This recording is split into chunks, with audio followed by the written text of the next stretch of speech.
Alors bonjour à tous, bienvenue à cette première table ronde et merci d'être là au village Lever les Voiles.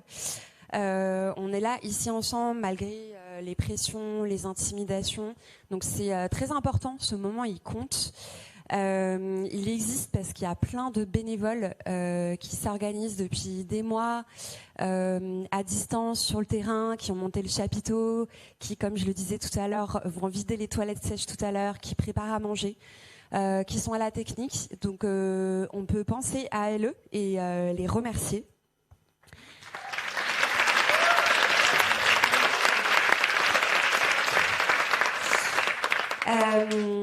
Donc on va commencer avec cette première table ronde. Donc moi je vais animer la table ronde. Je suis Vivi ou Victoria Bernier-André. Je suis journaliste, militante féministe et écologiste. Donc comme le disait le camarade, on va parler de l'empire médiatique de Bolloré, les alternatives, les résistances à la centralisation des médias. Je vais présenter les invités tout de suite, que je remercie d'être venus si tôt alors qu'on commence si tard. Mais avant de vous présenter, une petite introduction. Donc depuis plusieurs années, l'Empire Bolloré incarne la concentration extrême des médias et de l'édition dans les mains donc d'un milliardaire aux incointances idéologiques assumées avec les forces les plus réactionnaires, l'extrême droite. Notamment donc de Canal+ à CNews, de Hachette au Journal du Dimanche, d'Europe 1 au groupe Prisma, on assiste à une normalisation de l'extrême droite, à une précarisation des journalistes, à une dépolitisation des grands médias, ou plutôt une politisation vers l'extrême droite, et une violence idéologique très concrète et matérielle également, on pourra en parler ensuite. Du coup, on va se poser la question de comment faire face à la centralisation de ces médias, du monde de l'édition dans les mains de milliardaires, comment les maisons d'édition et les médias indépendants se battent aujourd'hui pour faire face aux logiques fascistes. Parce que justement, la table ronde, ça ne sera pas juste de planter le décor de l'Empire Bolloré et des forces réactionnaires, mais aussi comment on se bat, comment on se défend, comment on s'organise pour continuer à vivre dignement. Donc on va passer, pas 2 heures, mais 1h15, 1h30 finalement, pour comprendre, déconstruire, imaginer des résistances concrètes à Vincent Bolloré, mais pas qu'à Vincent Bolloré, à tout un monde réactionnaire. Vincent Bolloré et son monde, finalement, sur des pans entiers de l'information, de la culture, de l'édition, et donc sur notre imaginaire collectif. Donc avant de vous présenter les intervenants qui sont là avec nous aujourd'hui, et je vous remercie encore, il y aura d'abord un temps donc pour planter le décor de c'est quoi l'Empire Bolloré avec des exemples concrets sur les vies en fait, parce que c'est pas juste dans l'imaginaire, c'est pas juste des chiffres, ça a des impacts concrets sur les vies. Ensuite on va élargir, on va parler du coup des forces réactionnaires qui accompagnent l'Empire Bolloré, parce que le fascisme c'est la concentration des différentes oppressions systémiques, c'est la solidarité, c'est l'alliance, la coalition entre le colonialisme, le racisme, le patriarcat, le validisme, l'homophobie, etc. Et donc l'agro-industrie également, et on va pouvoir explorer ça avec aussi des expériences concrètes. Et ensuite, on va parler de contre-offensive. Enfin, ça sera filé quand même dans la présentation. Voilà. Du coup, je vais vous présenter les intervenants. Merci à vous d'être là. Donc Caroline Fontaine, tu es journaliste.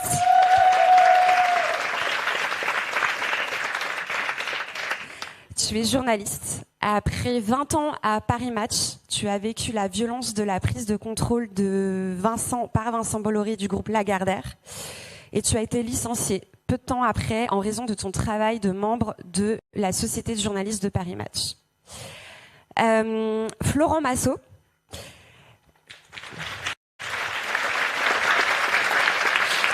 Tu es éditeur indépendant depuis plus de 42 ans. Tu es représentant de Massot Édition et membre fondateur et administrateur du média Blast, le souffle de l'info.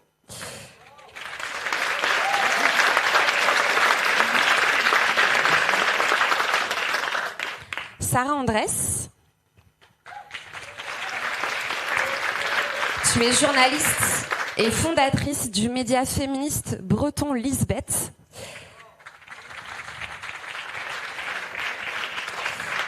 Diego, tu es contributeur au média Nantais Contre-Attaque, un média local, indépendant et engagé, dont l'objectif est de documenter les luttes.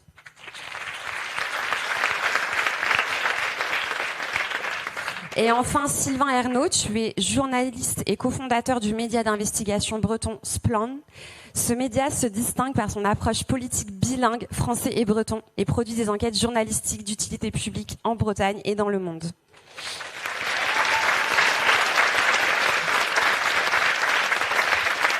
Et avant de rentrer dans le vif du sujet, j'ai fait une petite coquille. J'ai oublié de présenter les médias qui retransmettent la table ronde.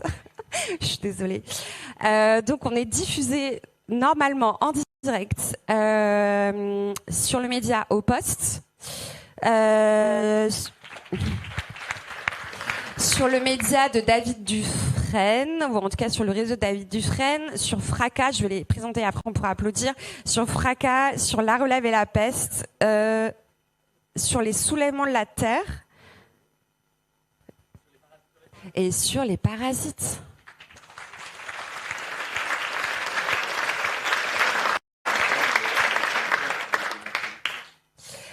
L'Empire Bolloré. Donc, on constate la concentration médiatique et éditoriale par l'Empire Bolloré. Ça provoque des dangers pour la démocratie, la pluralité, la culture. Ça a des impacts sur les conditions de travail, les lignes éditoriales, des censures internes, la fragilisation des éditeurs indépendants. Toi, Caroline Fontaine, tu as vécu ça de l'intérieur. Tu travaillais pour Paris Match, tu as travaillé pendant 20 ans et tu as été licenciée au printemps 2023.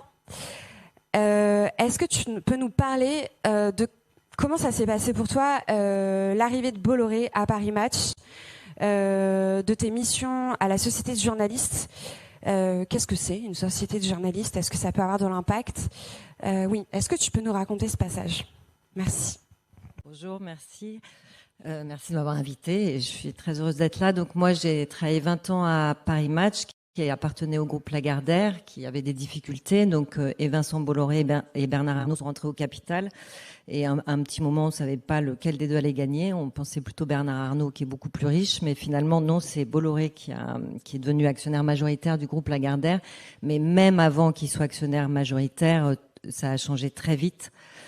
Et donc moi j'étais élue à la Société des journalistes. Donc la Société des journalistes, c'est sous le régime de l'association, et c'est dans chaque rédaction, il y en a, sauf dans les rédactions de Bolloré.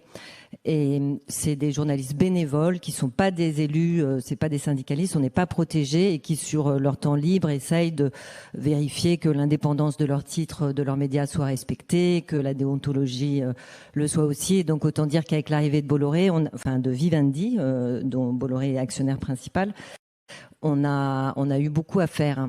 Donc je vous fais pas toute l'histoire, c'est pas forcément le plus important, mais très vite il y a eu beaucoup d'atteintes à notre indépendance, avec des unes réactionnaires, etc. Donc on a fait ce qu'on pouvait pour se battre. Et moi j'ai été licenciée 3 ans après son arrivée, 1 an après qu'il soit devenu officiellement majoritaire. Pour mon implication au sein de la Société des journalistes. Donc c'est moi qui visais, mais c'était aussi le collectif, parce qu'au fond, notre seule force, dans un moment où les médias sont assez précarisés, où les journalistes sont de plus en plus précaires, on a beaucoup perdu au sein des rédactions de notre pouvoir de résistance, de notre force, et il nous reste plus que le collectif. Nous, on avait très peu d'armes à notre disposition, et donc je pense que la raison pour laquelle il me licencie de manière très violente, parce que en fait, j'ai été pas mal, ça a été très dur sur la fin. Et la médecine du travail, les syndicats ont fait des alertes à la personne, sont venus alerter la direction. Ma rédaction a voté un texte à 100% pour s'indigner des pressions et des intimidations dont j'étais l'objet. Et ça s'est passé en 3 jours. Et 3 jours plus tard, ils envoyaient ma lettre de licenciement. Donc ça, c'est l'autre leçon de sa façon de gérer ces journaux, c'est qu'il est au-dessus des lois. C'est-à-dire qu'il s'assoit sur les lois qui protègent les salariés. En plus, je venais pour la première fois de ma vie d'être arrêt de travail. Donc, il s'assoit sur les lois qui protègent les salariés, mais aussi ceux qui, un peu particulières des journalistes sur la liberté d'expression, etc. Il s'en fout complètement. Et ça, c'est très inquiétant. Il est vraiment au-dessus des lois. Et du coup, c'était à la fois pour se débarrasser de moi, mais surtout pour faire peur au collectif, pour dire on est capable de virer quelqu'un qui est là depuis 20 ans, qui n'a jamais eu aucun reproche sur son travail, qui est une journaliste respectée au sein de la rédaction. Donc, ayez peur et taisez-vous tous. Et d'ailleurs, ça a très bien marché, puisque quelques mois plus tard, la Société des journalistes s'est autodissoute. Et désormais, il n'y a plus de contre-pouvoir au sein de ce journal. Donc, je ne sais pas si j'ai répondu à toutes les questions. Oui, merci. Alors, est-ce qu'on m'entend? Oui, c'est bon. Puis c'est intéressant ce que tu notes sur la stratégie de la peur, qui est clairement un élément constitutif du fascisme, c'est de dominer par la peur, donc de désigner un ennemi intérieur aussi, et en l'occurrence c'était toi. Donc, il y a eu cette éviction. On entend l'hélicoptère, hein, on voit aussi cette stratégie de la peur encore. Tu parlais de la force du collectif. Est-ce que toi, tu as eu le sentiment d'être isolé au sein avec tes collègues, j'allais dire tes camarades, mais ce n'en est peut-être pas vraiment. Est-ce que tu as été isolé? Comment il y a une force du collectif qui a pu se constituer ou pas? Parce que par exemple, on a vu au journal du dimanche avec l'arrivée de Geoffroy Lejeune, il y a eu quand même une grève de 15 jours, il me semble, mais qui a sauté au bout d'un moment. Ils ont démissionné pour la majorité. Comment ça s'est passé, cette résistance interne avant l'éviction? En fait, c'est assez difficile. Moi, donc, Paris Match, vous le savez, c'est pas un journal réputé pour son gauchisme. Et et donc, en fait, quand Bolloré arrive, quand tout ça se passe, déjà, la rédaction, elle est fragilisée parce que la direction, elle s'inquiète, qui sera mon prochain actionnaire, etc., etc. Donc, déjà, elle essaye de donner des gages un peu à tout le monde. Donc, on est dans une situation très particulière qui est pas forcément très, très jolie à voir. Et dans son ensemble, la rédaction, au début, elle a beaucoup de mal à se mobiliser. C'est ce qu'on appelle le biais de l'optimisme. Elle se dit, mais non, il s'est attaqué à Europe 1, il s'est attaqué à iTélé, il s'est attaqué à Canal, mais nous, ça va aller. Et moi, j'ai toujours pensé qu'il n'y a pas de raison que nous, ça aille. Et du coup, j'ai appelé des anciens d'ITélé, de Canal, d'Europe pour leur demander qu'est-ce qui se passe. Et eux, ils m'ont dit, en gros, en fait, toi, là, en ce moment, tu es au stade 2. Et après, il y a le stade 3 et le stade 4, c'est mort. Donc, assez vite, au sein du bureau, j'étais pas toute seule, c'était déjà un collectif, le bureau des élus de la Société des journalistes. On a essayé de mobiliser. Et au début, c'était dur. Et puis ensuite, Bolloré, il fait pas dans la demi-mesure. Donc, quand même, au bout d'un moment, il s'est mis à faire des choses qui étaient pour nous inacceptables, qui contrevenaient à ce qui faisait et l'identité de notre journal, qu'on aimait, qui a une histoire, qui est ce qu'il est, mais qui est quand même un très beau titre, enfin, à mes yeux. Est-ce que tu peux donner des exemples? Oui, par exemple, à l'été 2022, il y a une. Donc l'été, c'est plutôt nous des couvertures people. Enfin, c'est des mois où on vend beaucoup. Et pour lancer la saison estivale, il met en une le cardinal Sarah, qui est un cardinal réactionnaire. Et c'est un papier écrit par Philippe Labro, parce que c'est aussi sa façon de tisser sa toile. C'est qu'il fait, dans ses médias, au début, intervenir. Enfin, il fait vraiment des synergies avec tout le monde. Donc, Philippe Labro, à l'époque, déjà commençait à signer des éditos dans le JDD. Et pour mémoire, c'est important à mes yeux, mais en 2022, il est majoritaire dans le groupe Lagardère. Mais il n'est pas encore à la tête du groupe parce qu'il n'a pas l'aval de l'Union européenne. Donc, il n'a pas le droit d'intervenir. Mais bon, évidemment, qui d'autre que lui peut avoir mis en une le cardinal Sarah? Donc, dans cet article, il n'est pas écrit que le cardinal Sarah est un cardinal homophobe, raciste, réactionnaire, etc. C'est un papier plutôt à sa gloire. Et ça, c'est en une de Match. Il n'y a jamais eu... Je pense qu'il n'y a même jamais eu de religieux en une de Match, jamais de cardinal, jamais de pape, jamais rien. Et donc, évidemment que ça signe que Bolloré, là, donc nous, tout de suite, on se mobilise. La rédaction en chef aussi se mobilise. Mais la machine est lancée. Et c'est ça aussi que fait Bolloré, c'est qu'il tend des pièges. Parce que son but, c'est de faire son grand remplacement à lui. C'est que la rédaction se vide pour pouvoir mettre des gens à lui après. Et c'est ce qu'il a fait partout, Europe 1, le JDD, CNews. Donc, en fait, à la fin, on perd à tous les coups. Néanmoins, il faut quand même se battre, et notamment le JDD. En fait, quand une grève commence dans l'Empire Bolloré, je ne crois pas qu'il y ait d'exemple qu'elle se termine de manière favorable. Et pourtant, le JDD, ils ont fait leurs 40 jours de grève, et il fallait qu'ils le fassent parce que grâce à eux, on a enfin un peu parlé de ce qui se passait. Et ça a été relayé, etc., etc. Néanmoins, et ça, moi, je trouve ça un peu dur à voir, mais néanmoins, ça n'a pas empêché, malgré tout ça, que des politiques, que des gens reviennent dans le JDD d'extrême droite. Parfois, moi, j'écoute le matin France Inter. Parfois, j'entends le JDD cité comme un journal normal, alors qu'on citerait pas Minute. Enfin, c'est plus un journal, c'est plus du tout un journal. Donc voilà, donc en fait, c'est ça aussi que fait Bolloré, parce que s'il crée un journal d'extrême droite, à titre perso, je le regrette, mais c'est son droit, c'est le pluralisme, s'il respecte la législation à l'intérieur. Mais lui, c'est pas ça qu'il fait. Lui, il assèche le paysage médiatique en rachetant des journaux qui ont une identité, qui sont respectés, qui ont des lecteurs, et donc il capte ce lectorat-là et il en fait des journaux d'extrême droite. Et ça... C'est ça qui est aussi pas acceptable. Et du coup, en face du JDD, maintenant il a le JDD, en face il y a la Tribune du dimanche, bon bref, il y a le Parisien dimanche, mais il a pris un titre, il a enlevé ça. Et ça aussi, c'est très dangereux. Merci. On peut aussi se poser la question sur le pluralisme médiatique. Est-ce que l'extrême droite peut faire partie du pluralisme médiatique, sachant que l'extrême droite est basée sur des idéologies qui sont racistes, colonialistes, patriarcales, etc., et qui normalement ne devraient pas relever de la liberté d'opinion. Là, tu parles, on voit dans ce que tu décris aussi le manque de législation, de cadres juridiques qui permettent de se protéger de cette prédation. Est-ce que tu peux en parler un peu de ces vides juridiques ou de ces lacunes? Tu parlais de l'aval de l'Union européenne. Est-ce que tu peux décrire un peu qu'est-ce qui manque aujourd'hui, qu'est-ce qui manquerait en fait en termes de cadre juridique pour protéger justement la liberté éditoriale, la pluralité d'expression, tout en ne tolérant pas l'intolérance?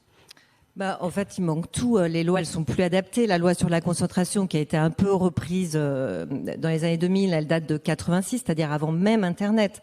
Donc là, il manque tout. Pour protéger les journalistes, c'est pareil, il manque tout. En fait, à un moment, on a été, nous, une profession puissante, où il n'y avait pas de difficulté pour trouver du boulot, et donc on avait beaucoup de pouvoir à l'intérieur des rédactions. D'ailleurs, mais aujourd'hui, c'est fini. Les rédactions se sont vachement précarisées. On a aucune arme, on n'a mis en place aucun outil. Alors, il y a certaines rédactions, Le Monde, Libé, qui eux, je parle pas des journaux de la presse indépendante, mais tous ces journaux-là, merci, ont mis en place des choses pour les protéger, mais de mémoire, je sais plus, c'est plus de 90% des journaux qui sont détenus par des milliardaires aujourd'hui. Et là, il n'y a pas grand-chose. Et donc oui, il faudrait redonner des armes aux rédactions pour qu'elles puissent se défendre. Et pour ça, il faut une volonté politique. Et moi, ce que j'ai repéré dans ce combat-là, et que vous savez tous, c'est qu'on est très seuls. En fait, il n'y a absolument aucune volonté politique de protéger la presse. Et pourtant, sans la presse, sans l'information, on ne peut pas voter, on ne peut pas choisir en conscience ce qu'on veut faire dans sa vie. Il faut être informé. Et là, vraiment, il y a un travail actuel qui est très inquiétant pour saper tout ça et surtout pas protéger notre mission à nous, qui est un bien public, qui est le devoir d'informer. Donc là, j'ai un peu perdu le fil de ma pensée, mais c'était très clair. C'était très clair, il n'y a pas de souci. D'où l'importance de créer des contre-pouvoirs. Justement, on va y venir. Florent, toi, donc tu as créé Masso Édition. C'est ça marche. Oui. Ouais. Toi, tu as subi aussi des tentatives de prédation de l'Empire Bolloré, notamment avec le risque d'avalement par le groupe Bolloré, il me semble. Est-ce que tu peux nous raconter les stratégies que tu as mises en place et la stratégie de prédation à laquelle tu as dû faire face? Alors déjà, le contexte général, c'est qu'effectivement, aujourd'hui, 90% d'édition est détenue par 10 oligarques et Bolloré, c'est à peu près 40% de l'édition aujourd'hui. Donc ça veut dire que 4 livres sur 10 qui sont en librairie, c'est Bolloré derrière. Hachette a toujours été une pieuvre qui a essayé de s'étendre, donc déjà dans les années 60, 70, 80. La différence avec aujourd'hui, c'est qu'il y a un plan politique alors que jusque-là, il était financier. Moi, j'ai eu Hachette comme actionnaire minoritaire à 34% dans les années 2000. C'était pas encore Bolloré, mais on pouvait encore s'associer, avoir des distributeurs qui viennent de ces grands groupes, parce qu'il y avait une liberté totale sur le plan éditorial. On pouvait faire ce qu'on voulait. Et j'aime bien citer cette phrase de Lénine qui dit le capitalisme vendra la corde qu'il pendra. À l'époque, personne n'hésitait. S'il y avait un bouquin qui pouvait se vendre, il le prenait. Donc, l'évolution, ces 4-5 dernières années, où on voit effectivement avec le rachat du groupe Hachette par Bolloré, mais aussi Média Participation qui a racheté Le Seuil et qui a viré Hugues Jalon, qui était trop à gauche, donc dans cette maison traditionnelle du Seuil, qui publie beaucoup d'auteurs pourtant très, très, très intéressants. Donc on voit effectivement plusieurs oligarques, plusieurs institutions financières qui commencent à intervenir sur les programmes éditoriaux.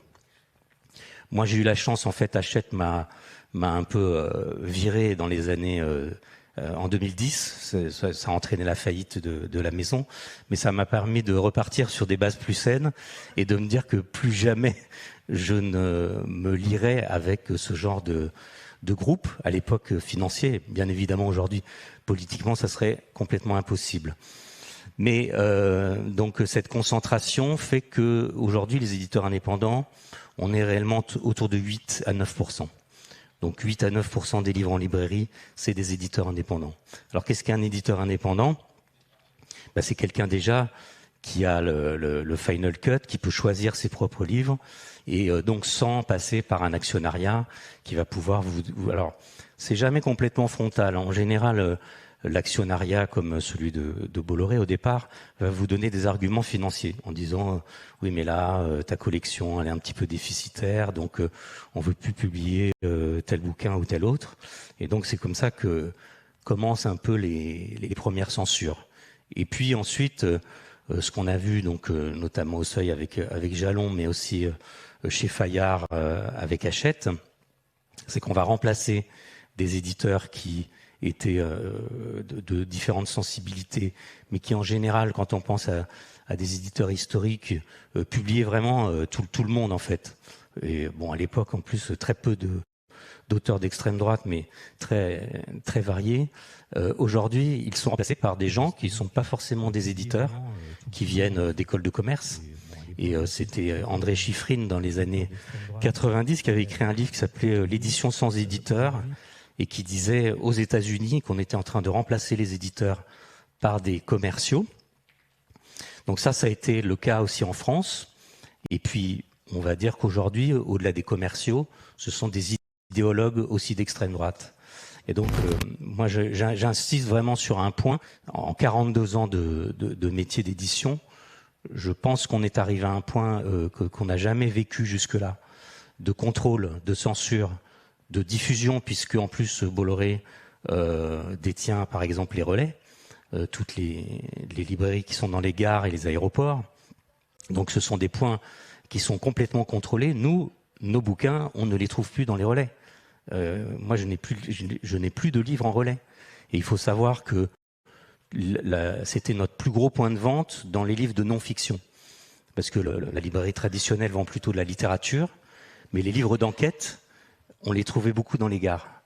Et ce sont des livres qu'on lit en quelques heures et qui sont assez proches d'une prolongation de la presse. Et donc, de pouvoir être vendu dans des points où on trouve de la presse, c'était important. Aujourd'hui, nous n'avons plus ça. Et nous sommes en train de, chaque jour, chaque semaine, chaque mois, on voit un recul, une invisibilité. On est de plus en plus invisibilisé. Moi, de la même manière, avant, j'avais accès à Canal+. On avait des auteurs qui venaient régulièrement sur Canal. Aujourd'hui, c'est fini. Moi, je n'ai plus de visibilité de nos livres sur les médias classiques. Alors, c'est pour ça que, heureusement, on crée. Et il y a aujourd'hui une belle illustration de tous les médias. On a nos amis Contre-Attaque, nos amis de Monsieur Mondialisation, d'autres qui relaient nos livres. Et puis Blast, bien sûr, dont j'ai participé à cette formidable création. Mais heureusement que nous avons nos propres médias aujourd'hui pour nous faire connaître.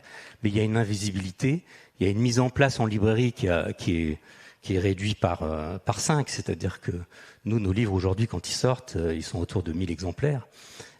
Voilà. Après, l'édition, elle a besoin effectivement de financement de fonds. Alors le problème, c'est que comme tous ces oligarques, ils vont vers une édition d'extrême droite, comment nous, on peut créer une économie? Parce que c'est souvent assez déficitaire, et la plupart des livres qu'on publie, on ne se pose pas la question de savoir s'ils vont gagner de l'argent ou pas. L'idée, c'est est-ce que le livre est intéressant? Est-ce qu'on a envie de le partager? Et donc, il faut aller au-delà, bien sûr, des considérations économiques. Mais quand bien même, nous sommes des entreprises, et à un moment donné, il faut avoir un bilan. Alors moi, j'ai fait 2 fois faillite, et bon, heureusement sans planter les fournisseurs. Hein. C'est les banques qui ont été plantées à ce moment-là, et c'était ma manière de financer. Et le problème, c'est que du coup, vous allez avoir d'un côté des rentiers ou des gens qui ont beaucoup d'argent, mais qui vont peut-être eux-mêmes, dans l'édition indépendante, orienter une certaine... par exemple, ils vont pas forcément être pour une fiscalité, taxation des riches, si eux-mêmes font partie des richesses. Et du coup, comment est-ce qu'on pourrait avoir une édition indépendante aujourd'hui qui puisse être présente dans les grandes librairies, dans les réseaux, et avoir autant de retentissement que ces 90%? Oui, complètement. Oui, ouais, justement, on va passer à cette partie de comment on peut créer une économie indépendante, comment justement la force du collectif, comment à gauche les éditeurs, les librairies indépendantes, les diffuseurs peut-être indépendants. Parce que là, en fait, ce à quoi on assiste, c'est donc la concentration aussi de tous des secteurs autour de la culture, en fait, avec donc les points de vente. Les points de vente, les espaces de création, les éditeurs, impression, diffuseurs, et en fait c'est à cet endroit qu'il y a toute la chaîne du produit en fait qui est engloutie par l'empire Bolloré et les forces réactionnaires. Justement, il n'y a pas que Bolloré, on peut parler aussi de Pierre-Édouard Stérin. Qui est alors millionnaire ou milliardaire, j'ai plus en tête, mais en tout cas, qui est aujourd'hui en train d'acheter des instituts de sondage, qui même qui est en train de financer des chercheurs idéologues, donc qui va à contresens total de la recherche scientifique, et pour avoir leurs propres statistiques, leurs propres études. Il y a aussi le rachat, l'acquisition de l'école supérieure de journalisme de Paris par Bolloré. Donc on a vraiment la chaîne de produits complète avec leurs propres camarades. Par exemple, Monique Pinson-Charlot, elle disait que la grande bourgeoisie, elle est très organisée et elle est très solidaire, et que du coup c'est à nous aussi à gauche de l'être. Pour être en riposte. Est-ce que Pierre-Édouard Stérin ou ces autres forces réactionnaires, par exemple Caroline, toi tu as pu voir cette mécanique mise en place, notamment avec tes anciens collègues, est-ce que tu as encore des contacts avec elles et eux? Est-ce que tu vois un peu cette déliquescence qui continue de s'opérer? Ah oui, malheureusement, en fait, ça va très vite. Moi, j'ai été licenciée il y a 2 ans, et après, j'ai fait un documentaire qui s'appelle Dictionnaire amoureux du journalisme, et qui était avec pour but d'alerter sur ce qui était en train de se passer. Et quand je l'ai fini, tout était déjà arrivé. C'est ça qui est très très flippant, c'est la vitesse à laquelle ils prennent contrôle de nos, pas de nos esprits, mais disons qu'ils ont réussi à imposer leur discours réactionnaire, fasciste, etc. à une vitesse que je n'imaginais pas. Et ensuite, c'est vrai que se posent avec Bolloré, mais aussi avec les autres, mais surtout avec Bolloré, des problèmes de concentration horizontale et verticale. Et ça, la loi, elle l'a pas vraiment prévu. Mais Bolloré, il a aussi Havas, c'est-à-dire la pub. Donc la pub qui met dans les journaux, donc d'où le peu d'enquêtes sur Bolloré dans les masses médias. Il a les relais, il a les journaux, il a l'édition, il a la télé, il a le cinéma. Il a aussi des festivals, il est à Venise. Enfin bon, donc on voit très bien une espèce de toile d'araignée qui tisse autour de la culture et donc une tentative de vraiment de nous faire changer notre culture, et ça c'est très très inquiétant, et c'est ce qu'on a vu dans tous les pays où il y a désormais des gouvernements réactionnaires. Le premier marchepied, c'est toujours les médias, c'est toujours la culture. Et c'est pour ça que merci aussi à la presse indépendante ici, tout ça, de mener ce combat, d'essayer de produire des contre-récits, parce que on n'a que ça qu'on puisse faire, je crois. Voilà. Merci. Justement, la presse indépendante, toi, Diego, tu es membre de Contre-Attaque. Donc Contre-Attaque, anciennement Nantes Révoltée, donc c'est un média résolument antifasciste qui existe depuis 2012 et qui documente les luttes. Je parle de Nantes Révoltée parce que justement Contre-Attaque a changé de nom, enfin Nantes Révoltée a changé de nom en 2022 pour devenir Contre-Attaque après 10 ans d'existence. En fait, je parle de cette date et de ce changement de nom parce que ça renvoie à la menace de dissolution qui a été formulée par Gérald Darmanin, qui était alors ministre de l'Intérieur. Malgré le fait qu'il soit mis en accusation pour des violences sexistes et sexuelles, on connaît. Est-ce que tu peux nous raconter cet épisode de menace de dissolution? Parce qu'en fait, ce qui est intéressant là-dedans, c'est que ça fait partie d'un même empire. En fait, ils se soutiennent entre eux. Il y a un continuum répressif. Alors j'ai envie de dire fake news par rapport à la dissolution, parce que finalement on n'a jamais rien reçu. C'est pas le premier mensonge qu'aura raconté Gérald Darmanin. S'il annonçait la dissolution de Nantes Révoltée, qui est devenue Contre-Attaque, mais c'était déjà prévu, ça n'a rien à voir avec la dissolution. C'est justement parce que nous on est un peu particulier dans le paysage des médias.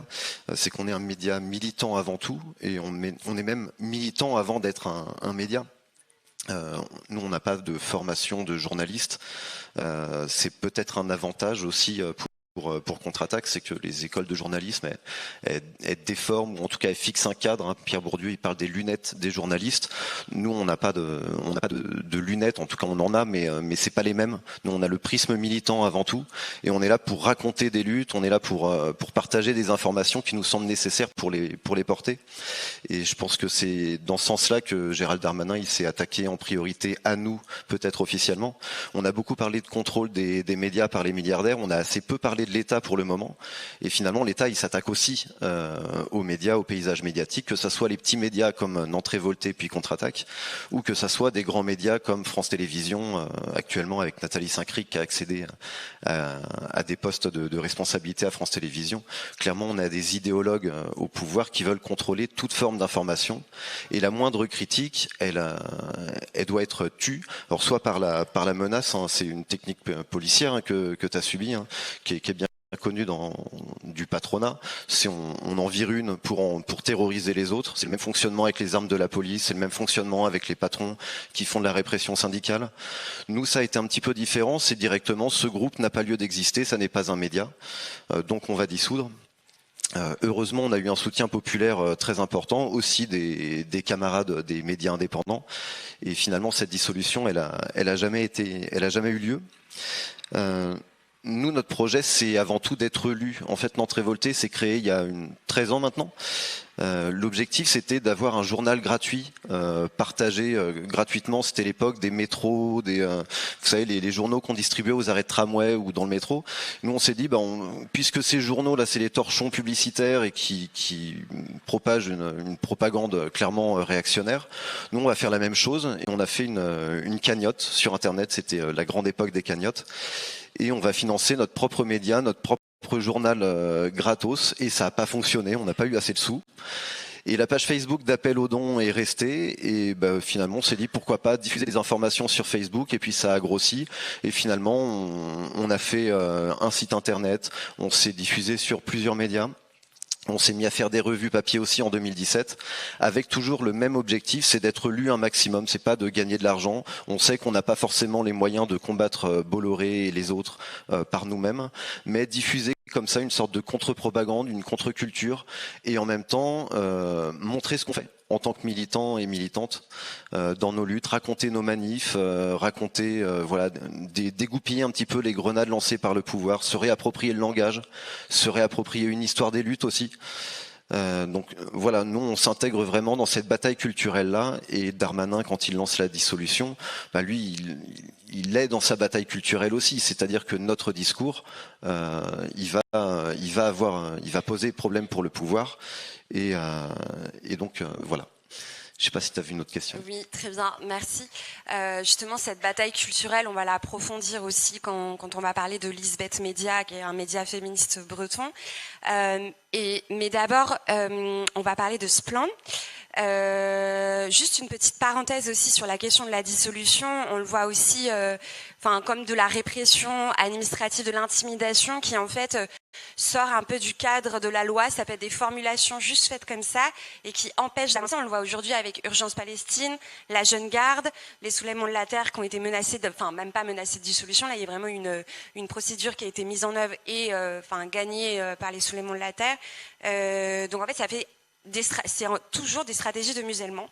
Tu veux rebondir là-dessus? Ok. Ouais. Alors nous, par principe, on est contre les dissolutions, que ça soit pour Nantes Révoltée, pour la Jeune Garde, pour Urgence Palestine, mais y compris pour les groupes d'extrême droite en fait.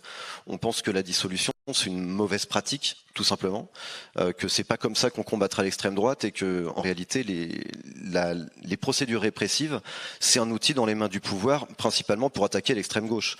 Là, actuellement, sur l'île de Bolloré, la personne qui est chef du gardiennage de l'île de Bolloré, c'est un type qui était chef des Zouaves, une organisation dissoute. Ça l'empêche pas de commettre des exactions, ça l'empêche pas de s'en moquer littéralement de son contrôle judiciaire. Et finalement, il n'a pas de problème. Enfin, il y a une impunité pour l'extrême droite. Donc, ce qu'on remarque, c'est que c'est principalement la gauche qui s'organise surtout, qui subit ce type de dissolution. Et je rebondis, tu parlais de législation tout à l'heure, il faudrait des outils législatifs. Il faudrait quand même rappeler qu'historiquement, on en a eu des outils législatifs pour empêcher le contrôle comme ça de la presse, des médias. Il y a des outils législatifs qui peuvent exister, sauf qu'ils se sont obtenus, ces outils législatifs, les armes à la main. C'est le Conseil national de la résistance dans son programme qui interdisait c'était plus de 10% je crois de capitaux industriels dans les grands titres de presse, radio, journaux, télévision. À l'époque, c'était pas encore trop le cas. Et ce point-là du CNR, du Conseil national de la résistance, c'est un des premiers à sauter. Dès les années 60, il y a des modifications de ces lois, il y a des assouplissements, jusqu'à la loi de 86, où finalement, le problème, ça devient juste la concentration des médias, qui va être encore petit à petit assouplie. Nous, on pense qu'il faudrait revenir à un système où les médias ne doivent pas être contrôlés par des propriétaires, tout simplement. Et alors, je sais qu'on va aborder la question du financement après, t'en as déjà un petit peu parlé, mais voilà, le financement indépendant des médias, notamment par les lecteurs et les lectrices, c'est quelque chose qui va être fondamental et qui protégerait aussi en partie de la répression et du contrôle. C'est-à-dire qu'à partir du moment où on est vraiment indépendant, y compris le pouvoir n'a pas de prise sur nous. Par exemple, la contre-attaque, on n'a pas de publicité, on vit seulement de ce qu'on vend sur la boutique et des dons de nos lecteurs et lectrices. On est peut-être un petit peu particulier, y compris dans le paysage ici. C'est que nous, on n'a pas de récrit fiscal. Quand les gens nous font un don, c'est un don total. Ils sont pas remboursés par l'État à 66% dans leurs impôts, parce qu'on considère qu'on ne doit rien à l'État si on veut lutter contre. Et c'est pas seulement les milliardaires, c'est aussi l'État ne doit pas avoir de prise sur nous. On veut pas signer la charte de la loi séparatisme de Darmanin. On refuse que l'État mette son nez dans nos affaires parce qu'on veut être indépendant. Alors ça coûte plus cher pour nos donateurs et donatrices. D'ailleurs, s'il y a des milliardaires dans la salle, n'hésitez pas à nous faire un chèque. Mais au moins ça nous permet de faire ce qu'on veut quand on veut, avec aucun contrôle.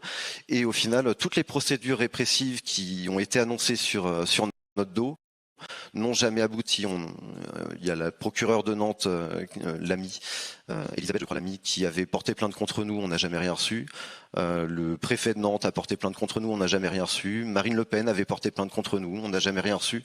Finalement, ça n'aboutit jamais parce que tant qu'on reste dans un cadre où on est littéralement indépendant et qu'on dit la vérité, ils savent qu'ils pourront toujours nous menacer. En fait, on reste solide et c'est comme ça qu'on fait face à la répression, c'est en faisant bloc et en faisant groupe. Et à la fois en n'ayant pas de compte à rendre et en même temps en restant sur nos pieds et en bénéficiant de la solidarité de tous les camarades qui nous ont soutenus, même si la dissolution, ça a mis un gros coup et ça nous a fait stresser, on va pas mentir. Sylvain, donc toi tu es membre de Splan, qui est un média donc d'investigation.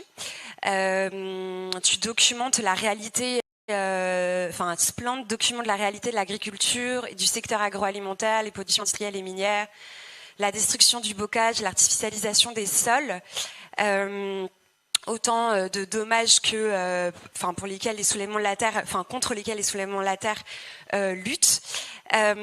Splend, est-ce qu'on peut dire que ça a été lancé en réponse aux pressions exercées sur les journalistes locaux, notamment en soutien à Inès Léo et Morgane Large, après la BD Les algues vertes? Est-ce que tu peux nous raconter cet épisode et un peu les conditions d'émergence de Splend? Oui, merci. Bonjour à toutes et tous. Ravi d'être avec vous. En 2020, on a un déclic qui intervient avec les procédures contre Inès Léraud, donc autrice de la bande dessinée Enquête Algues vertes, l'histoire interdite, qui a été adaptée au cinéma quelques années plus tard. Une plainte qui concernait la bande dessinée, déposée par un lobbyiste qui contestait ce qui était rapporté à son sujet dans l'ouvrage, et également par un propriétaire d'une entreprise de grossiste en légumes qui s'appelle Chéritel à Guingamp, et dont Inès a révélé dans Basta les pratiques illégales en matière de travailleurs détachés bulgares qui étaient employés dans des conditions illégales, mais aussi de trafic de tomates qui étaient francisées alors qu'elles étaient importées de l'étranger. Ces plaintes, qui sont en fait des procédures bâillons, qui visent donc à museler les journalistes en leur mettant des bâtons juridiques dans les roues et en leur faisant dépenser de l'argent, sachant qu'à ce moment-là, Inès travaillait en tant que journaliste rémunérée à la pige, donc pas intégrée dans une rédaction avec un média qui peut prendre en charge certaines dépenses et aussi les relations avec les juristes, par exemple.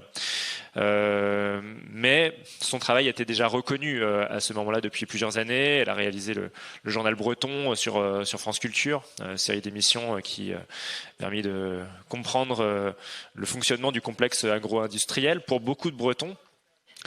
Et donc elle a suscité du soutien de la part d'un collectif, d'abord de syndicalistes, de militants environnementaux.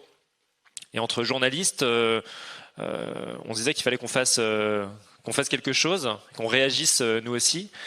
Et donc on a publié une lettre ouverte, et c'est le point de départ en fait de cette aventure, qui s'adresse aux responsables politiques, mais en fait à toute la population, pour leur dire on est entravé dans notre travail, on peut pas tout dire, et surtout ne pas avoir les moyens de le dire, parfois de pousser certaines portes, d'avoir d'obtenir des réponses de certains interlocuteurs, y compris de l'État bien sûr. Et cette lettre ouverte a connu un soutien massif. Elle a été signée par le biais d'une pétition par plus de 40 000 personnes en ligne. Et on s'est dit, il faut qu'on continue. Il se passe quelque chose. On voit que d'une part, ce combat il nous porte, et il y a un soutien du public, des lecteurs. Donc, en quelques mois, on s'est dit, on va fonder un média qu'on imaginait plutôt dans un premier temps comme étant une cellule d'enquête qui publie très ponctuellement en fait des grands dossiers et qui soit confié à des journalistes rémunérés à la pige, mais de façon en dehors de ce travail d'enquête tout à fait bénévole. Et là aussi, on a reçu un soutien par le biais d'une campagne de financement participatif assez remarquable. Et c'est à ce moment-là que Morgane Large, qui est donc une journaliste implantée dans le centre-Bretagne, qui travaille pour Radio Creuse-Braise. À ce moment-là, c'était à Saint-Nicodème. Maintenant, la radio est à Rostrenin, donc on est sur un territoire très rural. Elle subit un déboulonnage de ses roues de voiture dans son domicile, dans la cour de sa maison, assez isolé à la campagne, en lien très probablement, même si l'enquête qui a été conduite par un juge d'instruction ne l'a jamais prouvé, par vengeance suite à des propos qu'elle a pu tenir notamment dans un documentaire télé sur France 5 et qui s'intitulait Bretagne, une terre sacrifiée à l'agro-industrie, et donc elle dénonçait notamment l'agrandissement des poulaillers industriels. Donc ça intervient et ça s'ajoute et ça confirme que non seulement les difficultés qu'on a connues, elles sont parfois judiciaires, elles sont diffuses, mais elles peuvent être très concrètes et aiguës, parce qu'il y a parfois un risque pour sa propre vie. On pouvait pas forcément l'imaginer, mais en Bretagne. Et on a là aussi donc soutenu notre camarade, organisé d'ailleurs un rassemblement, et puis promis qu'on allait mener des enquêtes qui allaient être les plus indépendantes possibles. L'indépendance est toujours relative, mais en tout cas indépendante des pouvoirs politiques et économiques. Et donc ça, c'était en 2021, un an plus tard. Voilà, nous voilà en 2025. Quasiment 5 ans après le déclic dont je parlais tout à l'heure. On a une rédaction, somme toute encore modeste, mais avec des journalistes qui sont maintenant salariés, qui est située à Guingamp. Et on publie 3 enquêtes au long cours, plus de nombreuses alertes qu'on ne trouve pas en fait dans les médias régionaux. Sachant qu'avec certains, en particulier France 3, on est partenaire de diffusion, avec d'autres noms, parce que c'est aussi un constat qu'on a fait au lancement de ce plan et qui s'est confirmé malheureusement par la suite. On a des médias qui sont là pour maintenir l'ordre, en fait, à l'échelle régionale également. Et donc, on espère que l'arrivée de ce plan dans le paysage médiatique breton représente une possibilité de lire des contenus approfondis, fouillés, qu'on ne trouve pas ailleurs. Merci. Toi, Florent, tu as aussi fait face à une procédure bâillon. Est-ce que tu peux nous raconter rapidement cet épisode avec Anne Lauvergeon, c'est ça? Ce qu'il faut comprendre, c'est que ce soit quelqu'un qui a une maison d'édition ou quelqu'un qui a un titre de presse, s'il est attaqué pour diffamation, il va passer en cour pénale et en tant que personne. C'est-à-dire que vous êtes mis en examen en tant que personne et plus en tant qu'entreprise. Donc ça, c'est le principe de la procédure bâillon, puisque effectivement, avant de publier un bouquin, on va réfléchir, parce que on peut risquer effectivement la faillite totale personnelle sur ses biens propres. Et souvent, je sais pas, dans une famille, dans un couple, la personne va parler à son conjoint ou conjointe et dire est-ce qu'on prend la décision ensemble, puisque sur ses biens propres, ça veut dire que ça va avoir des répercussions. Ça peut être sur les enfants, sur la famille, etc. Donc c'est très bien ficelé pour ça, et donc la 17e chambre à Paris qui traite des procédures de diffamation a régulièrement comme ça des procédures. Nous, on avait publié un livre enquête sur le nucléaire et sur le détournement d'argent. Il y avait avec Areva, tout un système pour financer la campagne notamment de Sarkozy. Et donc il y a une enquête en cours d'ailleurs qui se poursuit par rapport à ça. Et donc on avait quelqu'un qui avait vraiment enquêté l'intérieur chez Areva, et on a été donc poursuivi une première fois, premier procès qu'on a gagné, et puis après en appel, deuxième procès que nous avons gagné aussi. Il faut savoir que Anne Lauvergeon, on sait qu'elle a dépensé entre 70 000 et 100 000 euros d'avocats. Donc on avait en face de nous un gros cabinet avec 5 avocats. Et moi j'ai pris le parti de me défendre tout seul, parce que comme justement j'étais poursuivi en tant que personne, je me suis dit je vais aller devant le tribunal, et les 2 fois j'ai plaidé en disant voilà, moi je suis fauché, j'ai pas d'argent, je suis un petit éditeur, et en face de moi j'ai quelqu'un qui est poursuivi pour évasion fiscale pour je sais plus combien de centaines de milliers d'euros, qui a gagné beaucoup d'argent, qui a un gros cabinet avec plein d'avocats. Et c'est vrai que à chaque fois on a gagné. On a gagné pourquoi ? Parce que on pouvait montrer le sérieux de l'enquête. C'est-à-dire que la notion par rapport à tous ces livres d'enquête, c'est de montrer que c'est pas une opinion, c'est un travail sérieux qu'on a fait, documenté, avec des preuves, Après, voilà, c'est la justice qui va décider ou pas. Mais c'est vrai que c'est forcément pour un éditeur, hein, je pense que Bolloré il a beaucoup poursuivi d'éditeurs et de livres. On avait publié Crépuscule avec Juan Branco et on s'attendait effectivement à ce que Bolloré nous attaque. Et en fait, il y a eu un changement en 2019 à peu près, où les gens ont compris quand même qu'il y avait ce fameux effet stressante, qui est que si vous poursuivez, vous donnez de la visibilité à l'histoire. Et donc il y a aujourd'hui, heureusement, beaucoup de gens qui hésitent à nous poursuivre, parce que ça fait une caisse de résonance. Et le choix qu'a fait Bolloré et les autres, c'est plutôt de nous invisibiliser. Donc on sort aujourd'hui des bouquins avec des enquêtes complètement incroyables, avec des sources d'informations, etc. Mais le problème, c'est que les gens ne sont pas au courant. C'est ça le problème aujourd'hui de cette répression. Elle est plus sur ce terrain que sur un terrain judiciaire.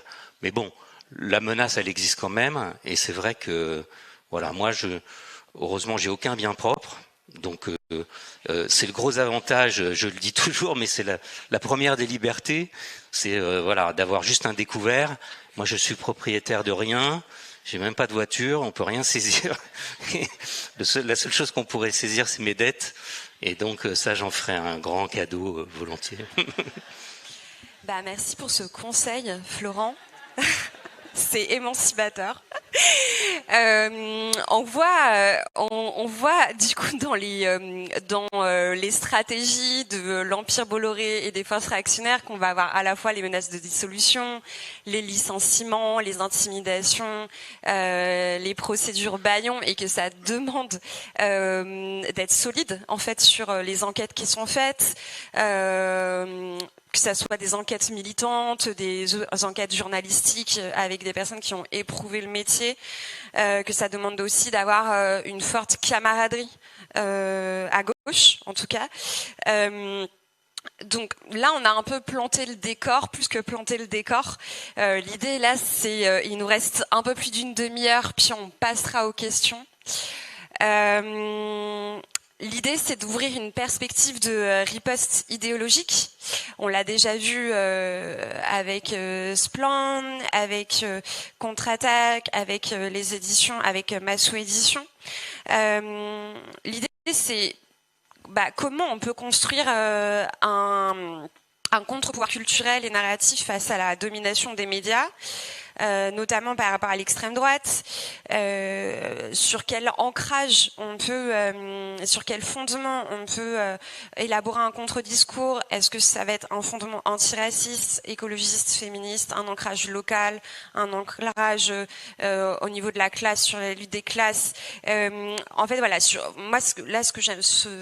là où j'aimerais vous emmener, c'est sur quel ancrage on peut développer un contre-narratif, avec quel format on utilise, parce que là on a parlé de la presse, et il y a aussi la question des réseaux sociaux, quel format on peut utiliser sur les réseaux pour toucher un public large, et comment est-ce que déjà on peut avoir un agenda qui est différent de celui de l'extrême droite? Est-ce qu'on peut avoir notre propre agenda? Est-ce qu'on peut élaborer nos propres récits et pas juste être en réaction? Et pour répondre à cet ensemble de questions, on va commencer par Sarah. Donc Sarah Andrès, merci d'être là. Tu assures la rédaction du média, tu es rédactrice en chef du média Lisbeth depuis sa création en 2020. En 2024, le média s'est étoffé d'un comité éditorial composé d'une dizaine de membres, dont la majorité sont journalistes, mais pas que, il me semble. Vous êtes implantés dans diverses régions, même en Belgique, et les membres qui composent ce comité militent dans diverses organisations. Et donc ça serait précieux que tu puisses nous parler de ça, et aussi de la ligne éditoriale. Donc la ligne éditoriale, c'est un positionnement assumé féministe intersectionnel. J'aimerais aussi que tu puisses nous parler du nom du média, pourquoi avoir choisi comme nom Lisbeth Média. Voilà, un peu l'histoire de ce média, pourquoi tu as choisi de le fonder, la ligne éditoriale, etc. Merci déjà au Soulèvement de la Terre et à l'invitation. Alors concernant Lisbeth, donc c'est effectivement un média que j'ai lancé toute seule en 2020 via une newsletter qui était toute simple à la base. Moi, c'est parti d'un parcours assez personnel en fait, c'est-à-dire que je suis une meuf bi, j'ai grandi en Bretagne, je viens d'un milieu prolo. Mes parents, ils ont arrêté l'école à 16 ans. Je suis la seule à faire des études universitaires dans ma famille. Et du coup, je trouvais qu'il n'y avait pas de récit qui me ressemblait en fait dans les médias, et c'était important pour moi de créer quelque chose. Mais en 2020, je pensais pas en fait que j'allais parcourir autant de chemin et créer un média tel qu'il existe aujourd'hui. C'était vraiment une simple newsletter et je me suis dit bon, je vais aller interviewer des initiatives un peu à droite à gauche en France, les mettre en avant et puis voir un peu si ça prend, s'il y a une communauté qui se crée, etc. Et le truc a assez pris assez vite. Et alors c'est un média de niche, c'est-à-dire que c'est pas grand public, mais ça n'a pas vraiment volonté à l'être non plus. Mais il y a quand même une communauté qui est assez solide, qui s'est créée autour de Lisbeth assez vite. Ça, j'en suis assez contente. Les newsletters, depuis le début, elles ont des taux d'ouverture très très bons. Elles sont toutes ouvertes à plus de 50%, autour de 50%. Le nom, tu m'as parlé du nom. Alors à la base, pour l'anecdote, en 2019, j'avais dans l'idée du coup de lancer cette newsletter et je pensais l'appeler Némésis. Mais du coup... Voilà, donc le Lisbeth, le média des luttes des territoires et des voix qui a failli s'appeler Némésis. Oui, alors on va peut-être parler de fémonationalisme après. Du coup, donc fin 2019, je reçois plein de textos et de mails en me disant Sarah, est-ce que tu as vu passer ça? Et donc du coup, elles ont fait leur action en novembre. Je crois que c'était pour le 25 novembre, je sais plus, à Paris, où en fait, donc c'est un groupe fémonationaliste. Donc le fémonationalisme, c'est quoi? Ça a été défini par la chercheuse Sarah Erfaris. En fait, c'est l'instrumentalisation des questions des droits des femmes par des groupes nationalistes à des fins idéologiques, racistes, xénophobes. Et donc Némésis, c'est le parfait exemple. Alice Cordier, etc. On en a encore parlé au 8 mars. Elles ont essayé de s'imposer à la manif à Paris. Elles ont été repoussées, heureusement. Mais du coup, j'ai changé le nom. Heureusement, parce qu'en fait, il est pourri comme nom. Et du coup, je l'ai appelé Lisbeth parce que, en référence à Lisbeth Salander, qui est le personnage de Millennium de Stieg Larsson. Stieg Larsson, qui était donc un auteur communiste, féministe, qui est décédé il y a pas mal d'années maintenant. Et donc la saga Millennium, si vous n'avez pas lu les bouquins, que vous avez la flemme, je comprends. Si vous voulez regarder une adaptation en film, pas celle avec le mec qui joue James Bond, là, l'autre, parce que c'est vraiment nul. Bref. Mais du coup, elle est beaucoup plus proche des livres, celle avec Noomi Rapace. Mais du coup, moi, c'est un personnage qui m'a touchée. J'étais un peu amoureuse d'elle parce que elle a vraiment un parcours hyper marqué par le patriarcat, en fait, que ce soit avec la violence familiale, la violence judiciaire, la violence psychiatrique, la violence institutionnelle au sens large. Et du coup, je me suis dit, je vais l'appeler Lisbeth, en fait. Parce que du coup, oui, voilà. Moi, quand je rédigeais mes toutes premières newsletters chez moi, en fait, j'avais en tête comme personne qui allait me lire un peu une lectrice type, et dans ma tête, c'était ma mère. Parce que ça, c'est un peu émouvant. Moi, j'ai subi des violences intrafamiliales quand j'étais jeune, quand j'étais enfant, et ma mère aussi. Et en fait, ma mère, ça a toujours été un peu une gauchiste qui s'ignorait, mais en fait, elle n'a pas vécu pour elle pendant plus de 20 ans. Pendant près de 30 ans, elle n'a pas vécu pour elle. Et quand elle a fini par sortir de ça, moi, j'avais envie un peu de créer un média en fait qui lui parle. En fait, elle n'a pas fait d'études, elle n'a pas du tout gravé dans les milieux militants, elle n'avait pas les codes, elle n'avait pas le vocabulaire. Et je voulais écrire des choses en fait qui lui parlent et qui soient à sa portée. Et du coup, les premières newsletters, je les ai écrites en ayant ça en tête. Voilà, désolée, c'est un peu... Ouais.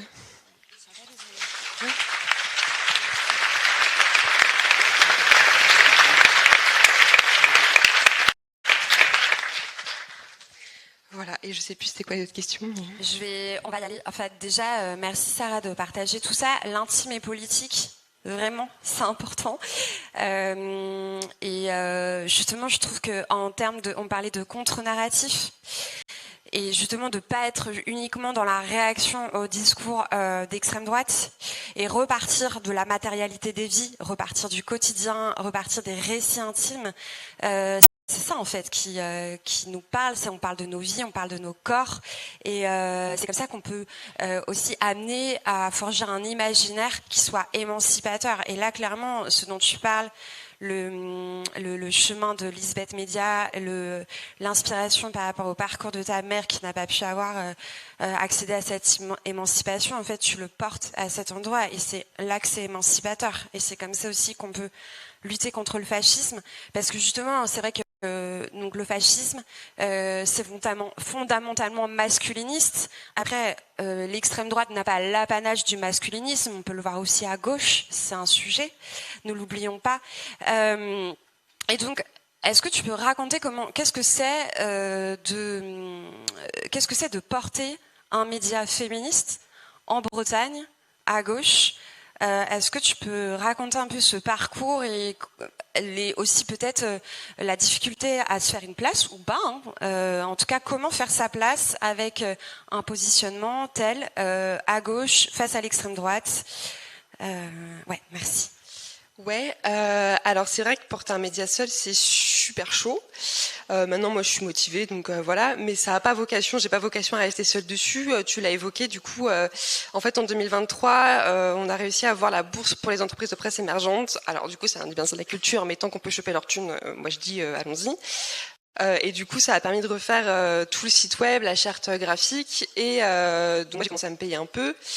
Et depuis octobre 2024, on a un comité éditorial bénévole composé de journalistes un peu partout en France.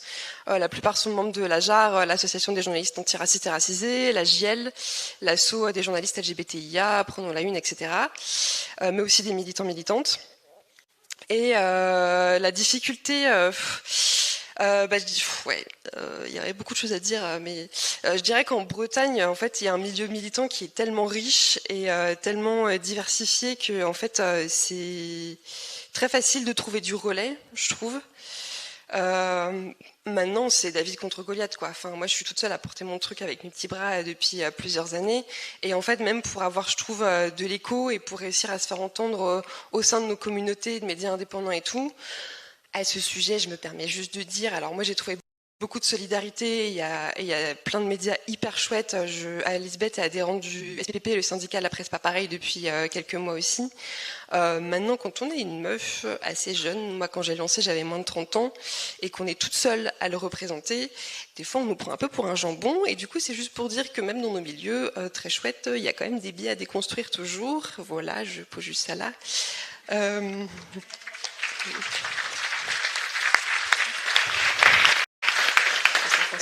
On ne sait pas. Mais du coup, j'ai oublié la question. Du coup, mais...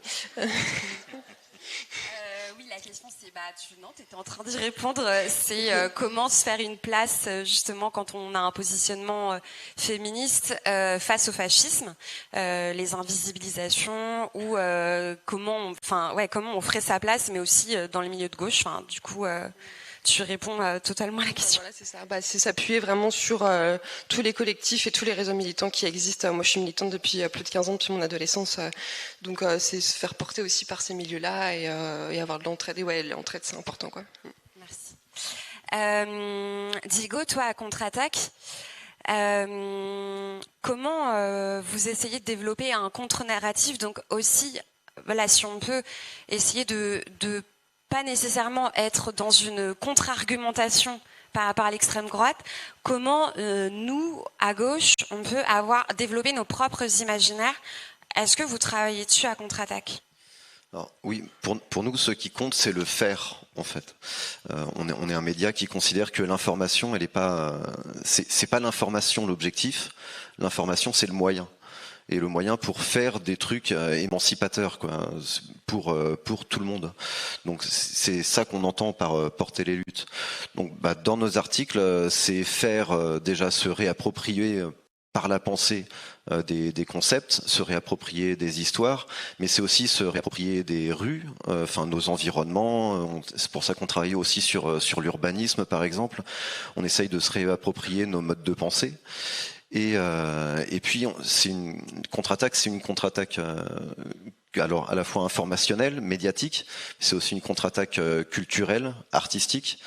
Donc on propose aussi des fresques, des banderoles. Là on a une table où on a posé des banderoles, voilà, en manifestation. On essaye de faire rêver les gens de développer un imaginaire qui donne envie de rejoindre les luttes, qui donne envie de s'y activer, de prendre part à ce qu'on essaye de faire. Donc c'est pas seulement l'information, dire il s'est passé telle ou telle chose, voilà ce qui est bien, ce qui est mal. C'est rejoignez-nous dans telle lutte. Là j'en profite, on a parlé de ce terrain tout à l'heure. Ça serait pas mal de rejoindre les manifestations contre les Nuits du bien commun. À Nantes, c'est le 5 juin. Il y en a actuellement dans un peu toutes les villes. Ça a commencé à Tours. Voilà, c'est Contre-Attaque évidemment sera présent là-bas. C'est y prendre part et faire rêver, proposer des argumentaires pour structurer cette lutte-là, proposer des stratégies aussi. Quand il y a eu la forte inflation en 2023, on a fait quelques articles sur l'histoire des autoréductions, par exemple, sur les supermarchés. Voilà, qu'est-ce qui pourrait arriver si les gens décidaient de s'attaquer aux supermarchés? Comment est-ce qu'on pourrait les bloquer? Et l'objectif, c'est de proposer des idées, pas seulement de réflexion, mais aussi des pistes d'action. Pour après, nous, on décide de rien. C'est les gens qui s'en emparent ou pas. D'ailleurs, les gens s'en étaient pas trop emparés sur Nantes. Donc, on trouvait ça dommage, mais bon, tant pis. On lance des pistes et puis parfois, les gens s'en emparent et ça fonctionne. Par exemple, nous, on est un des rares médias, en tout cas du côté de l'extrême gauche, à avoir dit dès le début, les gilets jaunes, il peut y avoir plein de critiques, et oui, en effet, c'est assez confus et tout ça, mais il faut y aller quand même, parce que il peut y avoir des idées intéressantes, des pistes intéressantes, et l'histoire, clairement, nous donne raison, parce que quelques semaines après, la France était en ébullition. Alors même si ça restait confus et critiquable, il y a plein de problèmes aussi au sein des Gilets jaunes, mais les gens, ils étaient dans le fer, ils construisaient des cabanes au milieu des ronds-points, ils se rencontraient, et c'était un mouvement qui était porteur, qu'envoyait un imaginaire de rêve, quoi. On a eu des instants géniaux avec les Gilets jaunes, et j'espère qu'on y a au moins contribué, mis une petite pièce dans cette machine pour inciter des gens à se dire, ah non, mais c'est un truc d'extrême droite, là, sur CNews, ils arrêtent pas d'en parler, ils font monter la sauce. Ben oui, mais non, parce que peut-être que CNews en parle, mais nous aussi, on trouve que ça peut être porteur d'espoir éventuellement si on arrive à en faire quelque chose. Donc voilà, nous, on est plutôt dans le faire et dans l'inciter à faire, et je pense que c'est ça la riposte. C'est pas seulement la pensée, c'est vraiment l'action. Et les deux, ils doivent s'articuler ensemble, et c'est pour ça qu'on est un peu le média charnière, je pense, dans tout ça. C'est pas seulement l'information, c'est aussi être au milieu, quoi, être participant au milieu des luttes et y contribuer concrètement. Justement, dans le faire, toi, Florent, tu as été le premier éditeur à publier Virginie Despentes, oui. Qui elle a ensuite été éditée par le groupe Bolloré, mais elle est en train de créer sa propre maison d'édition, a priori. Tu as aussi publié, par exemple, la dessinatrice Emma, le journaliste assistant parlementaire et militant antiraciste Richie Thibault, et également la rétrospective des 10 années d'existence du média indépendant Mister Mondialisation, pour lequel je travaille. Est-ce que tu peux nous dire justement comment tu choisis les sujets, comment tu choisis les autoristes avec qui tu travailles, comment tu participes à ce contre-narratif ou cette bataille culturelle, cet imaginaire à créer à gauche, à consolider? Alors moi je me suis lancé dans l'édition, j'avais 17 ans, et en fait j'avais envie de rencontrer les gens qui font l'époque, mais un peu de toutes les strates, toutes les corporations, tous les métiers, tous les modes de vie, et les grands témoins en fait. Et donc je suis pas, il y a beaucoup d'éditeurs indépendants qui sont plutôt en sciences sociales, et moi j'ai plutôt pris le parti de faire parler des témoins. Donc de faire un travail sociologique à travers l'édition. Donc ça a donné par exemple le premier témoignage d'un triangle rose. Pour moi, il n'y avait jamais eu de témoignage sur la déportation des homosexuels dans les camps, et c'était hyper important. Voilà, ça c'est typique du livre où il y a un avant, un après. C'est-à-dire que même si on n'en vend pas beaucoup, à un moment donné c'est repris, et puis ça a donné une viralité qui a permis ensuite une reconnaissance officielle de la France de la déportation homosexuelle. Et donc ça c'est le genre de choses que j'aime bien publier. La légitimité de l'histoire, c'est tout sauf les clichés en fait, parce que les clichés c'est souvent les gens qui racontent en se mettant à la place de quelqu'un. Mais le témoignage, c'est un travail de mémoire avec la légitimité de la personne. Alors bien sûr, on sait que la mémoire parfois elle est elle n'est pas infaillible. Il faut croiser des informations, faire un travail de recherche, parce que 10 ans, 15 ans, 20 ans après les faits, on peut avoir transformé des choses. Mais disons que si on prend certaines précautions, voilà, cet ancrage dans la matière, dans le livre, qui est un objet dans lequel on va pouvoir graver cette mémoire. Donc ça, c'est le travail principal que je fais, d'essayer à un instant T d'avoir voilà, cet instantané de l'époque. Donc effectivement, Virginie Despentes représentée en 94, j'ai publié Baise-moi en 94, donc elle était refusée par toutes les maisons d'édition. Il faut savoir, ce qui est assez fou, hein, c'est qu'il y avait quasiment aucune femme qui était publiée, sauf quand elles étaient dans un carcan de livres historiques ou dans des choses très très classiques, mais des romans d'autofiction, des témoignages personnels. Je crois qu'il y avait juste Alina Reyes qui avait fait quelque chose. Et donc Virginie est la deuxième. Et c'est incroyable de se dire qu'aujourd'hui, bon, voilà, ça a ouvert quand même la porte à pas mal d'autrices.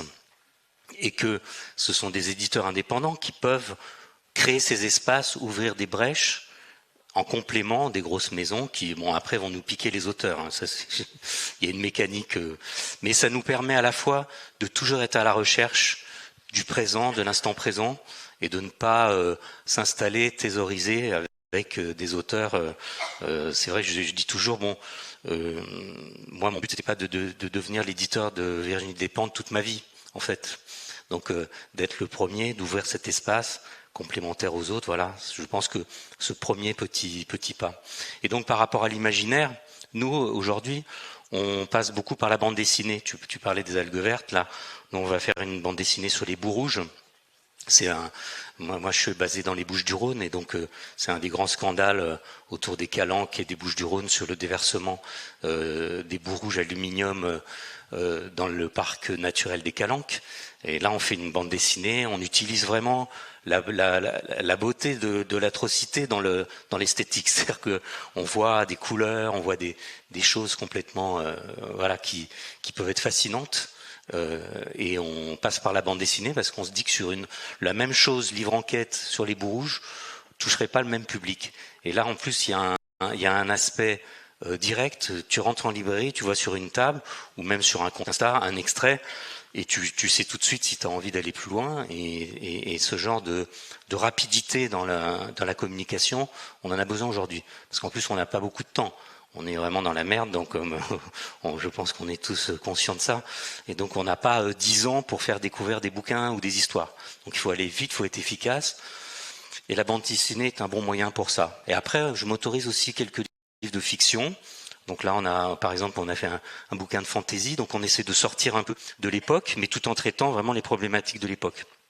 Donc la fiction nous permet de créer aussi des nouveaux imaginaires, d'essayer de rêver à des nouveaux fonctionnements de société, etc., qu'on va retrouver dans ces fictions.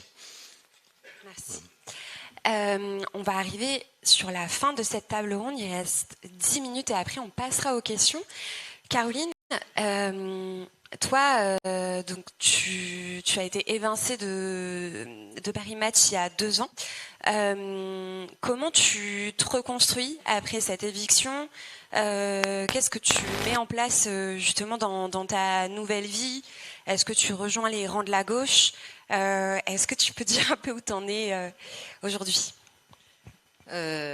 Oui, donc ça fait 2 ans, et au début c'est violent. Alors je suis pas à plaindre, hein, mais c'est vrai que tout un monde s'écroule. Moi j'avais mon quotidien qui était à Match, les reportages, j'adorais ça, mais en même temps c'est assez salutaire parce que j'ai réalisé que j'étais dans ma roue du hamster à courir partout, à jongler entre tout, et que jamais j'avais le temps de réfléchir.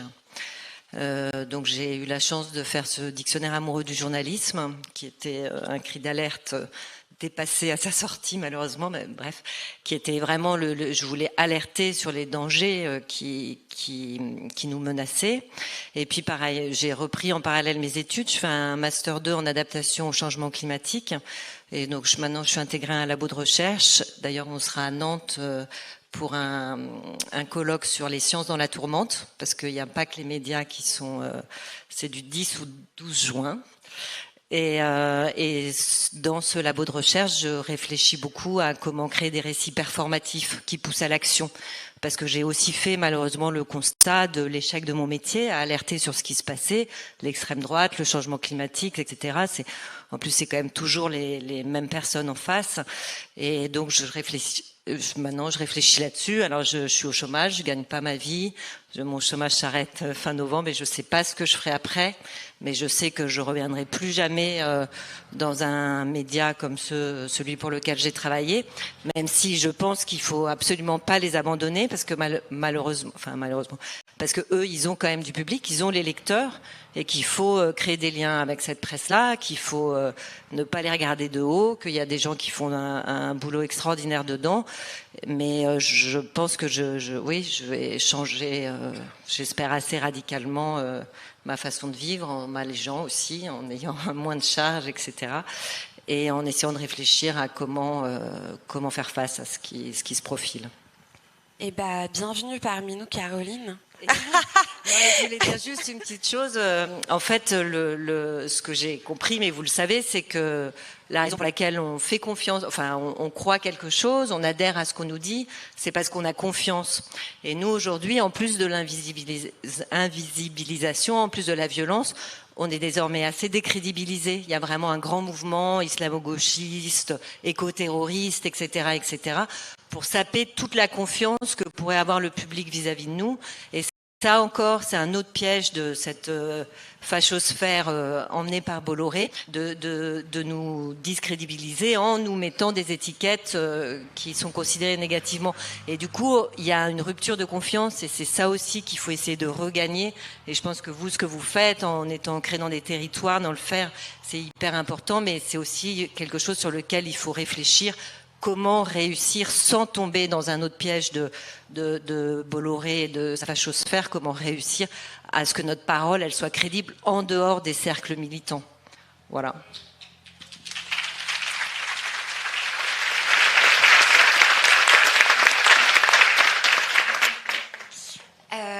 Sylvain, donc Splend, c'est surtout des enquêtes, des investigations. Est-ce que justement vous voulez développer aussi du contre-narratif? Tu parlais de la BD, du support de bande dessinée.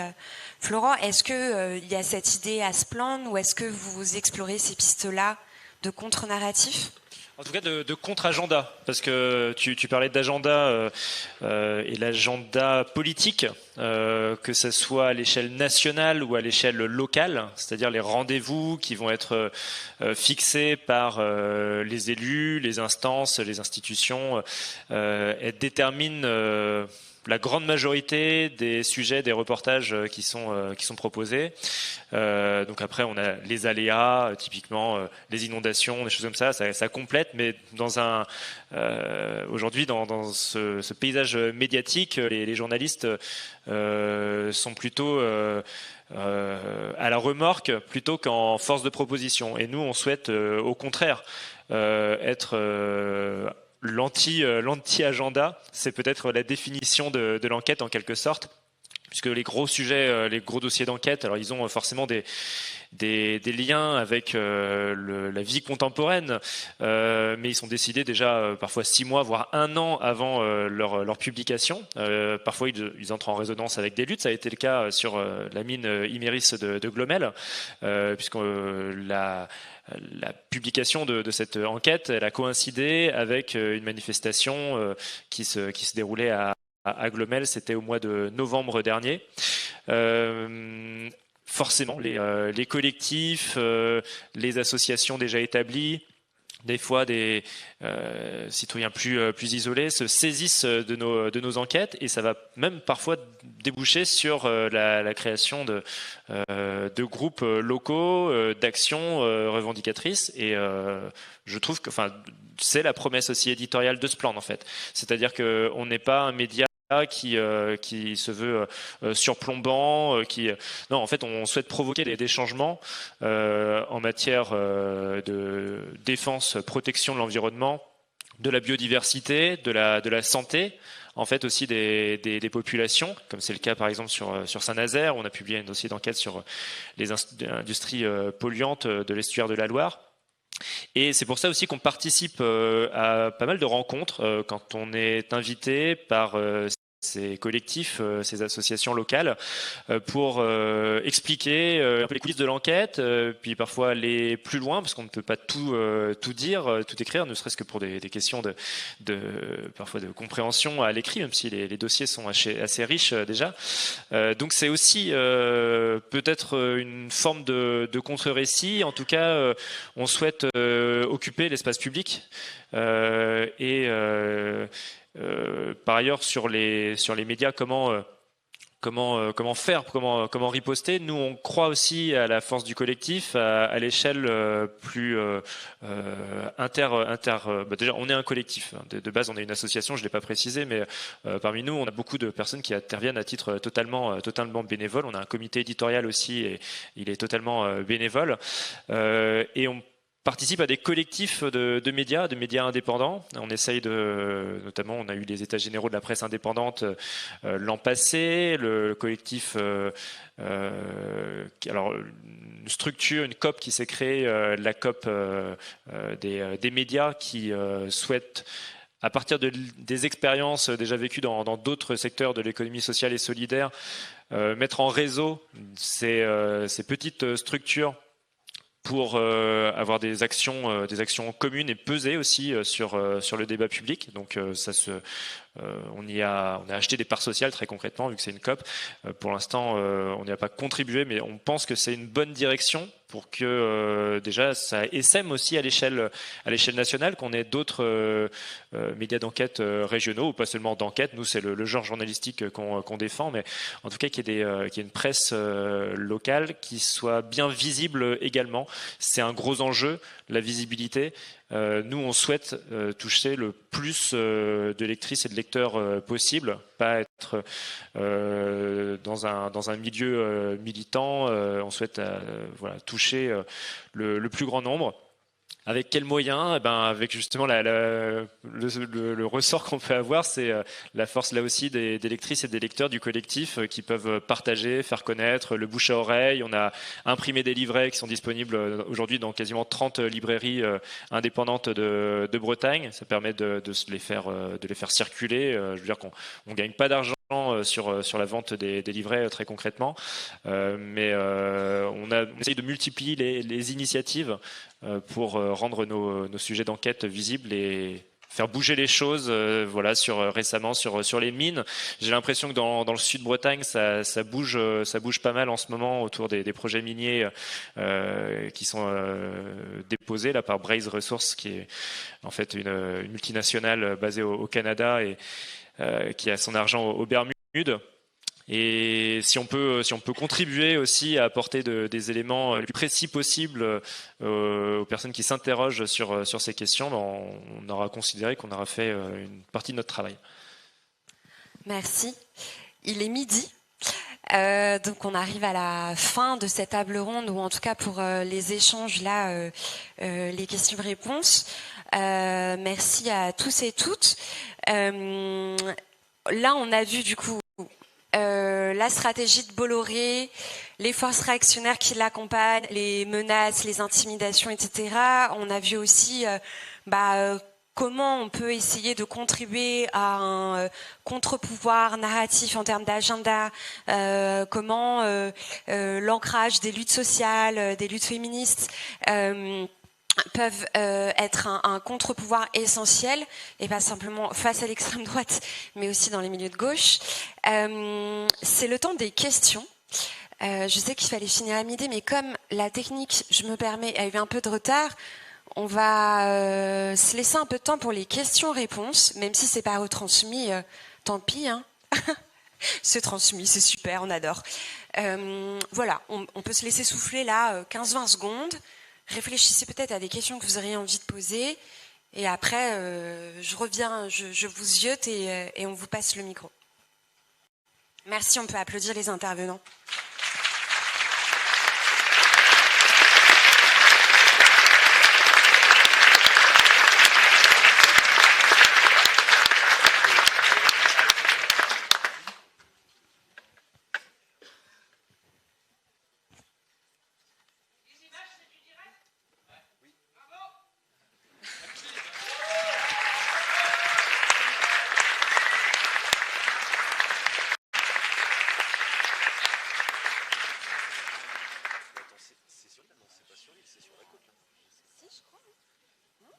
caméra elle est sur l'île, non? Non, ils n'ont pas laissé une caméra s'installer sur l'île de Bolloré. Est-ce que vous avez eu le temps de réfléchir à des questions? N'hésitez pas à lever la main. Ouais, là-bas, mais tu le vois pas. Levez-la de façon bien visible. Est-ce qu'il y a un micro ou pas? Sinon, je vais te donner mon micro.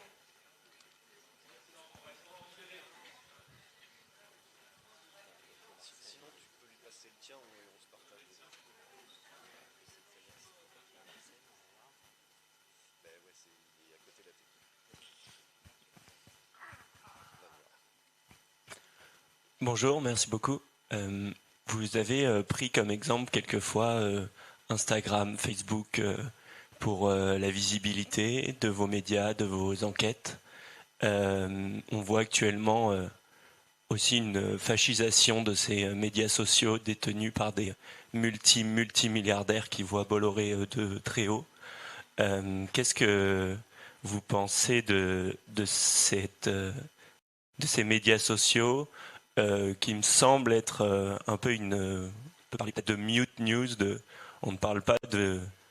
Il y a eu Elon Musk qui a mis au devant de la scène une politisation de ces médias. Quelle est votre vision en tant que média plus traditionnel de ces médias sociaux qui ont une attention peut-être démesurée?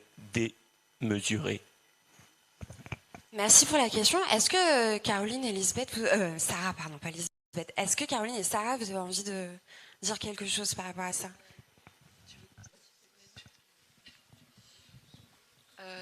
Non, merci pour la question.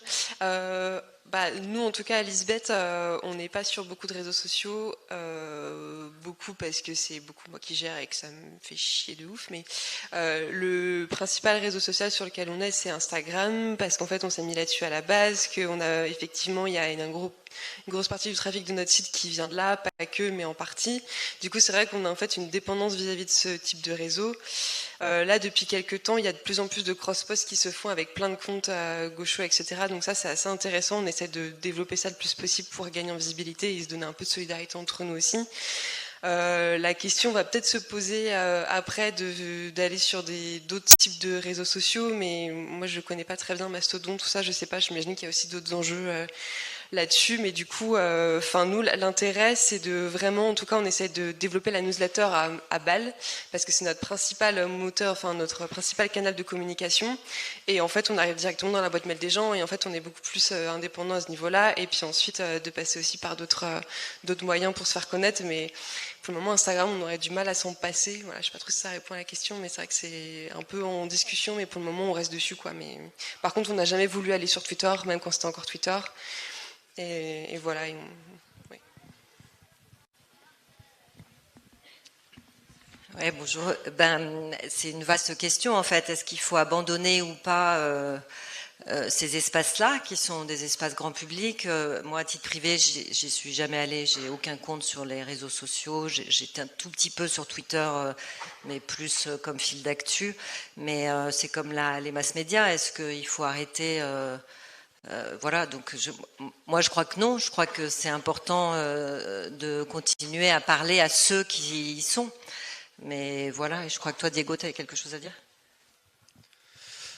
Nous, à Contre-Attaque, forcément, on est concernés parce qu'on est un média qui s'est créé sur les réseaux sociaux et on y est encore beaucoup. En fait, on est très dépendant des réseaux sociaux et surtout des algorithmes. Quand on pose la question des réseaux, c'est surtout les algorithmes qui sont derrière et qui visibilisent ou non. Tu as beaucoup parlé de l'invisibilisation, ça y participe. Nous, sur Facebook, on a été restreint pendant très longtemps, notamment après le G7 à Biarritz. On n'était pas la seule page, il y avait Cerveau non disponible, il y avait l'île insurgée aussi, plusieurs médias comme ça locaux et alternatifs un peu à l'arrache sur les réseaux sociaux. qui risquaient justement de faire monter la sauce sur la lutte contre le G7, ont été subitement restreintes, et d'un seul coup on est passé de 100 000 vues par jour à 1000, quelque chose comme ça, j'ai pas les chiffres en tête, mais enfin l'effondrement a été total, et c'est revenu très très lentement. Même chose sur Twitter, on était très très invisibilisé, on avait 80 000 abonnés avant de quitter Twitter, et chaque tweet était vu en fait 3000 fois, donc nos abonnés ne voyaient même pas nos tweets. Alors ceux qui sont pas abonnés à nous, c'était encore pire. Et ça pose un vrai problème dans la structure de nos médias, parce que l'objectif de Contre-Attaque, c'est de parler à un maximum de monde possible et de pas être dans un entre-soi militant. On essaye de faire de la vulgarisation et de diffuser au maximum les idées. Ça veut dire que si on fait face à des algorithmes capitalistes qui sont pas nos alliés, très clairement, on est un peu dénudé. Pour ça, on a une présence quand même sur Mastodon, qui est un réseau social pour le coup alternatif avec des algorithmes camarades, mais il n'y a pas suffisamment de gens, de contributeurs qui participent. Pas encore en tout cas, j'espère que ça viendra. Et je pense qu'un maximum de médias, et en particulier les médias indépendants, devraient se mettre sur ce type de réseau, ne serait-ce que pour alimenter les algorithmes. C'est une des raisons qui fait qu'on est parti de Twitter. C'est pas tant que ça changeait quelque chose. En réalité, sur notre site, la fréquentation a quasiment pas baissé. Les gens qui nous suivaient déjà sur Twitter passent juste sur d'autres réseaux. Donc on est toujours aussi lus même si on est parti. Par contre, ça a arrêté d'alimenter le fil Twitter, et on estime, il y a eu du débat y compris dans Contre-Attaque, mais on estime que si de plus en plus de médias, de plus en plus de personnalités lâchent ce type d'espace, quand il n'y a pas d'alternative, quand il y a des alternatives au contraire, ça permettra de désalimenter ces algorithmes-là, et donc de laisser finalement l'extrême droite seule, et elle la cloisonner dans un entre-soi, quand nous, on aura des espaces où on pourra proposer du contenu plus varié et donc parler à un maximum de monde possible. Alors c'est un doux rêve et c'est encore loin d'être accompli, mais on pense qu'on peut aussi avoir notre rôle à jouer là-dedans. Moi, j'insisterai sur les infolettres, les newsletters. Comme chez Elisabeth Media, chez Espland, on a développé une newsletter qui est notre canal de communication, d'information préféré, avec notre lectorat, en tout cas la communauté qui s'est créée. Mais il faut toucher plus largement. Donc on a une logique d'impact qui est clairement assumée. On a quitté X en début d'année, mais sinon on est présent sur plusieurs réseaux. On n'est pas sur TikTok. On est sur Mastodon, mais c'est vrai que pour l'instant il y a beaucoup d'écho quand on parle, parce que la pièce est pas très remplie. Mais on est très dépendant effectivement des algos, donc le conseil, et celui que vous pouvez donner autour de vous, c'est de s'abonner, puisque c'est plus difficile de contrôler les boîtes mail en fait pour le moment. Donc c'est le petit conseil. Ouais, du coup, j'avais un peu une question qui était similaire, mais je vais pousser un peu plus loin. C'est le rôle de YouTube du coup et des médias numériques dans la diffusion de nos idées, et notamment des plateformes de diffusion qu'on utilise. Donc vous avez répondu un peu à cette question-là du coup. Par contre, c'est le rôle des lois. Dans tout ça, des partis politiques, comment ils vont pouvoir nous défendre et créer l'indépendance des médias et des plateformes en fait par les partis politiques aussi, et comment on peut essayer de travailler avec ça quoi.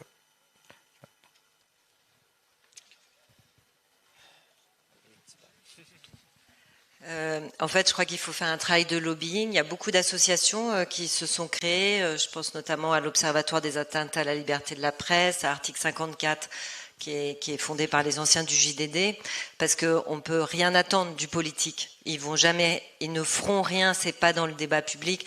Moi, je me souviens d'avoir discuté, d'avoir été vraiment estomaqué du silence assourdissant qu'il y a eu autour de ces questions, même au moment du JDD. Et un responsable de gauche m'avait dit, mais en fait, le problème, c'est que nous, on veut pas intervenir dans ce débat-là, parce que d'abord, vous avez une mauvaise image, vous les journalistes, donc on veut pas être trop associé avec vous. Mais en plus, on a tout à y perdre, parce que si moi, j'interviens là-dedans, je prends position, je serai plus invitée sur Europe, j'irai plus, j'aurai des papiers que négatifs dans le JDD, etc., etc.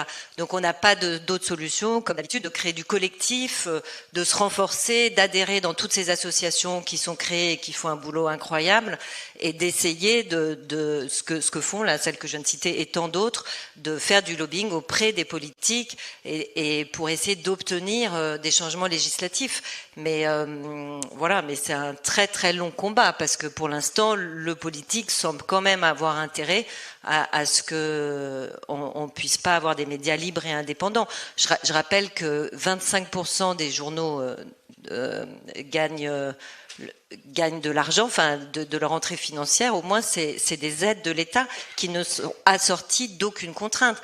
Moi, l'année où j'ai été licenciée, Lagardère recevait 2 millions d'euros, Lagardère, hein, d'aide à la presse, en dehors des aides à la distribution, etc., etc., sans gratos, comme ça.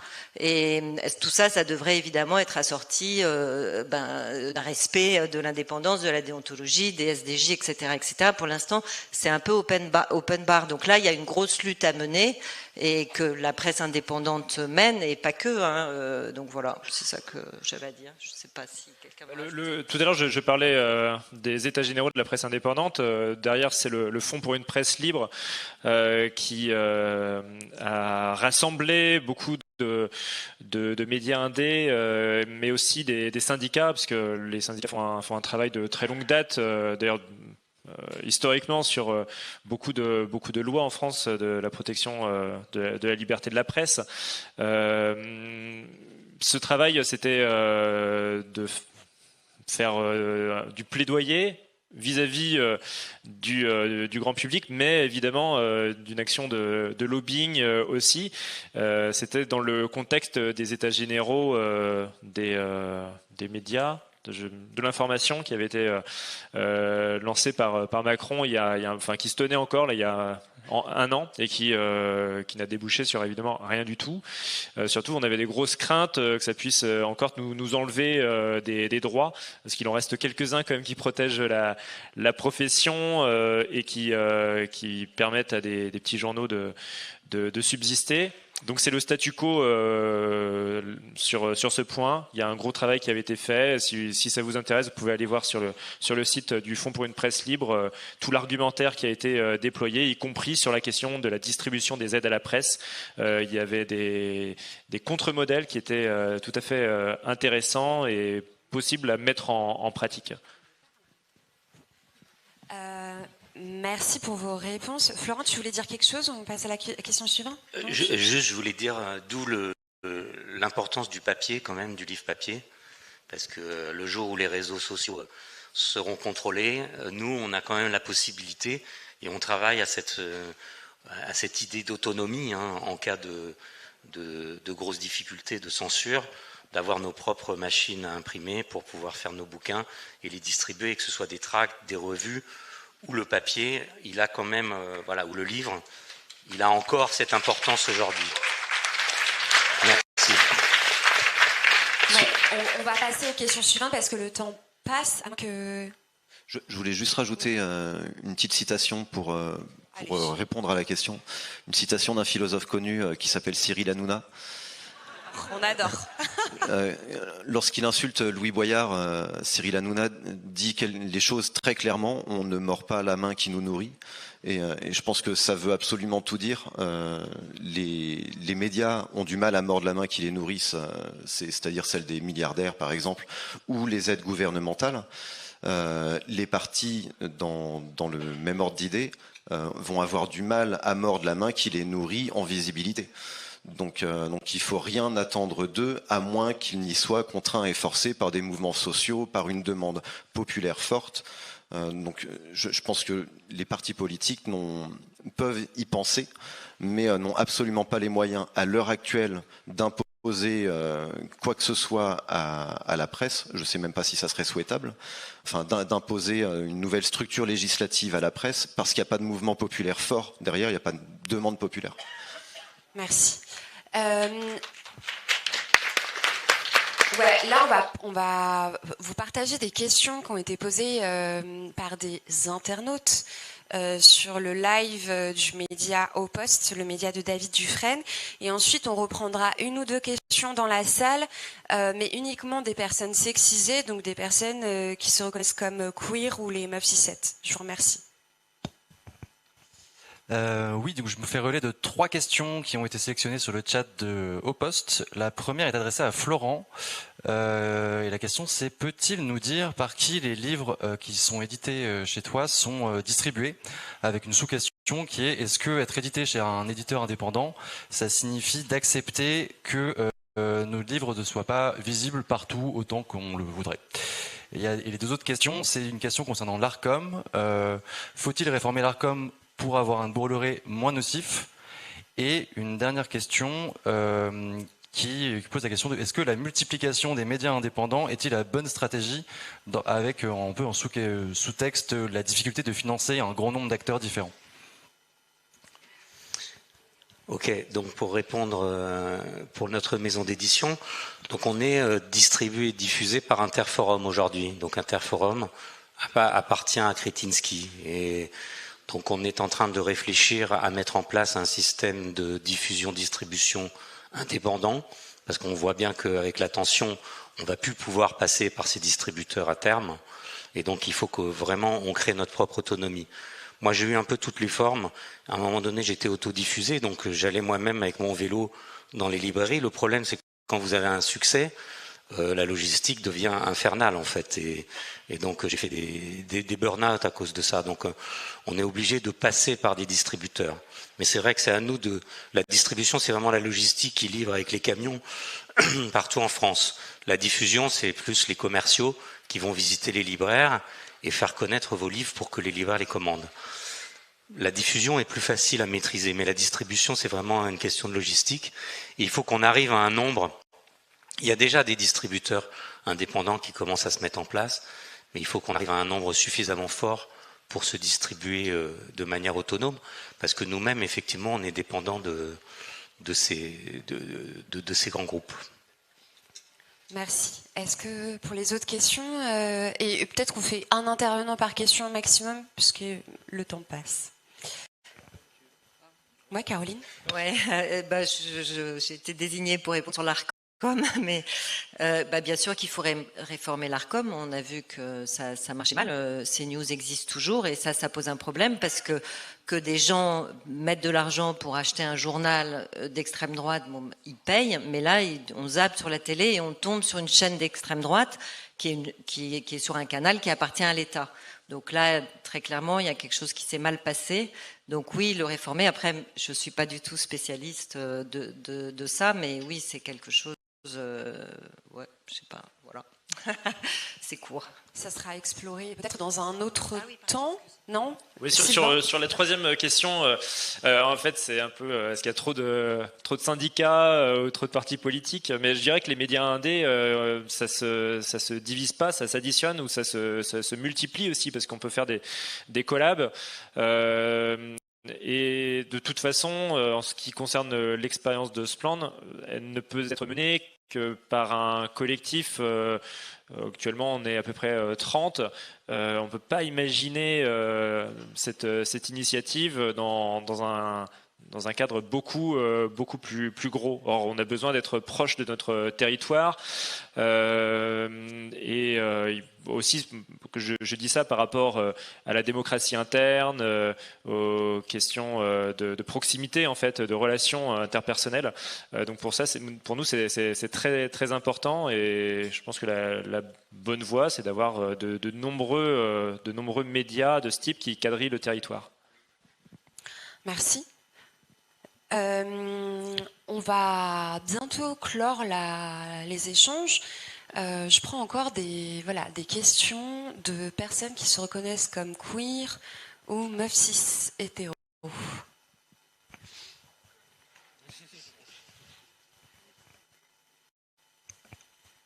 Alors moi j'ai une question par rapport à l'IA, parce que j'avais une conversation avec des potes l'autre jour et il y en avait un qui avait dit qu'il avait vu une vidéo d'IA qui était tellement réaliste que après ça, toutes les autres vidéos qu'il regardait, il s'en doutait si c'était vrai ou si c'était généré artificiellement.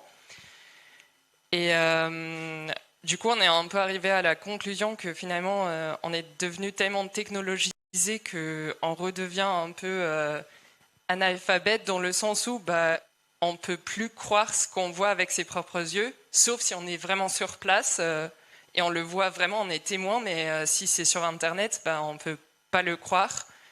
Et comment est-ce qu'avec les médias, on peut lutter contre ça s'il n'y a vraiment plus du tout de vérité, sauf si on le voit? Merci pour cette question. Et avant de répondre, en fait, le live se termine là, donc on va remercier je remercie les intervenantes, voilà, qui ont été diffusées dans le live, et les médias qui ont suivi, sachant que les transmissions continueront sûrement cet après-midi avec une table à 13h30 et à 16h, mais je ne me souviens plus des thématiques et ça va être super, donc n'hésitez pas à venir. Voilà. Et du coup, n'hésitez pas à répondre à la question qui a été posée. Et merci à la technique aussi, qui a l'air d'avoir eu du boulot aujourd'hui.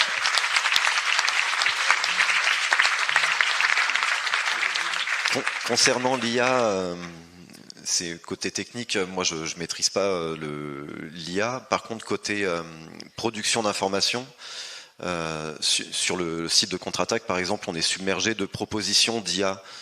C'est un WordPress classique, hein, c'est pas très compliqué, mais à chaque fois on nous propose de proposer des images de couverture avec l'IA, proposer des paragraphes résumés avec l'IA, etc. sur la production de contenu. Or nous évidemment on le refuse même par principe, on a écrit plusieurs articles sur l'IA, mais c'est vrai que je pense qu'un nombre conséquent et de plus en plus conséquent de médias l'utilisent, pas forcément pour truquer l'information, mais pour des pures raisons économiques. C'est que ça fait gagner du temps, et le temps c'est de l'argent. Et donc beaucoup d'informations sont produites à travers des intelligences artificielles. Par contre, je suis pas sûr que ça change tant que ça la confiance qu'on peut avoir dans les médias indépendants ou non. Parce que les problèmes se posaient déjà avant dans quelle est la confiance qu'on place dans les médias. Et je pense que l'indépendance du média, c'est la première des garanties, en réalité, d'une information non biaisée. Je vois par exemple la dissolution de Contre-Attaque, pour parler du cas précis, ça a été annoncé juste après une manifestation antifasciste à Nantes qui avait pété la vitrine d'un Zara. C'est très certainement pas la manifestation la plus violente qu'on ait vue à Nantes. De la casse, il y en a déjà eu, il y en a eu après. Mais là, ça a été l'occasion de dissoudre Contre-Attaque parce que visiblement, on faisait partie des organisateurs avec des syndicats, un tas d'organisations, mais c'était nous, quoi. C'était notre faute, ils cherchaient un truc. Le lendemain de cette manifestation, Ouest France, gros titre, la manifestation antifasciste dérape avec une photo de la vitrine de Zara. Et l'article raconte comment des manifestants ont tenté de mettre le feu au magasin, un truc littéralement délirant, quoi. La manifestation avait été super calme, il y avait eu une vitrine pétée avec 2 slogans pour libérer les Ouïghours, et puis basta, on passe à autre chose, la manif continue en fait. Mais le lecteur de Ouest France qui ouvre son journal se dit « Oh là là, les sauvages antifascistes ont tenté d'incendier un Zara ». Il n'y a aucune confiance à mettre entre les mains de Ouest France, qui tire ces informations directement du commissariat. Donc, au final, est-ce que l'IA y joue pour quelque chose? Pas du tout. Est-ce que la confiance entre le lecteur, la société, le monde militant et le journal est rompue? Très clairement, oui. Donc, je suis pas sûr que ça change quelque chose en termes de nature. Par contre, ça change d'échelle. L'IA change vraiment l'échelle de la confiance et peut fabriquer des images à grande échelle, des images plus longues, qui sont beaucoup plus faciles à truquer. Donc cette rupture de confiance, elle peut être davantage étendue. Je pense que c'est surtout ça l'enjeu de l'IA. Mais c'est comme n'importe quel outil, c'est ce qu'on fait avec. Les personnes qui ont l'IA aujourd'hui entre les mains, elles sont pas plus malhonnêtes qu'avant, c'est juste que leur malhonnêteté fait plus de ravages, peut-être. Merci pour cette réponse. On ne va plus prendre de questions parce que le temps passe trop et qu'on s'approche de la prochaine table ronde. Donc, avant qu'on se quitte,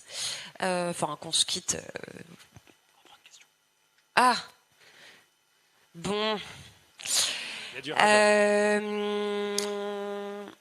Ok, alors avant peut-être une ou deux. C'est les questions live ou c'est les questions de la salle? Les questions de la salle, ok. Avant donc de prendre une ou deux dernières questions avec toujours la même condition que je vous ai posée tout à l'heure, peut-être c'est quoi vos dernières actualités et ensuite on se quittera avec des questions. Par exemple, Sarah, avec Lisbeth Média, c'est quoi les dernières actualités ou les prochaines? Et aussi toi, dans ton parcours de journaliste, est-ce que tu as des choses à nous partager? Alors là, un peu la pression du coup parce qu'il reste beaucoup de temps. Mais là, très récemment, à la prochaine table ronde, il y aura Lola Keraron de la revue Silence qui sera parmi les intervenantes.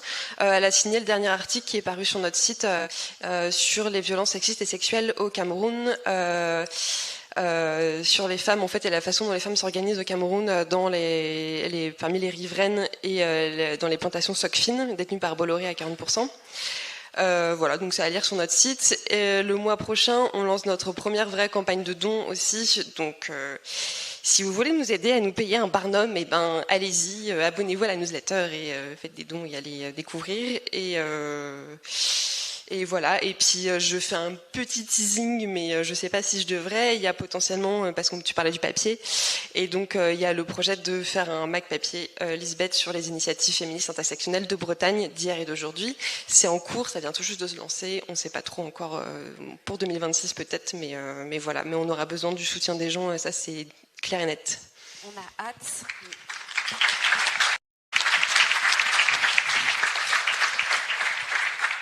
Alors, une des actualités, et c'est la raison pour laquelle j'étais hier chez Divergence, c'est qu'on publie un livre qui s'appelle Débordé Bolloré, avec 130 maisons d'édition en coédition. Donc, c'est un premier événement éditorial, c'est du jamais vu dans la participation, coparticipation d'éditeurs.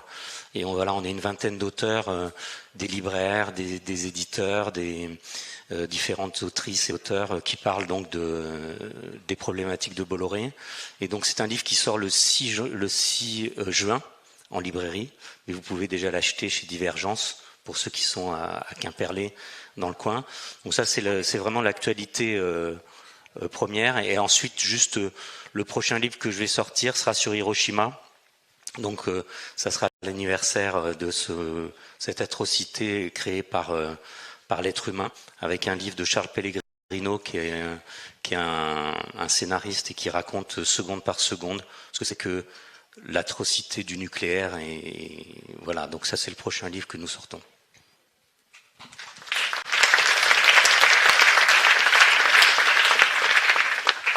Alors du côté de Contre-Attaque, nous on va avoir une actualité militante, j'en ai parlé tout à l'heure, contre ce terrain le 5 juin, avec les Nuits du bien commun et comment financer des associations à travers des réseaux réactionnaires.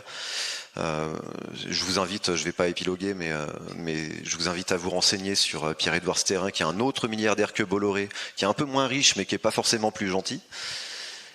Sinon, évidemment, il va y avoir l'actualité antimilitariste avec la coalition Guerre à la guerre qui va se réunir au Bourget au mois de juin, le 20-21 juin.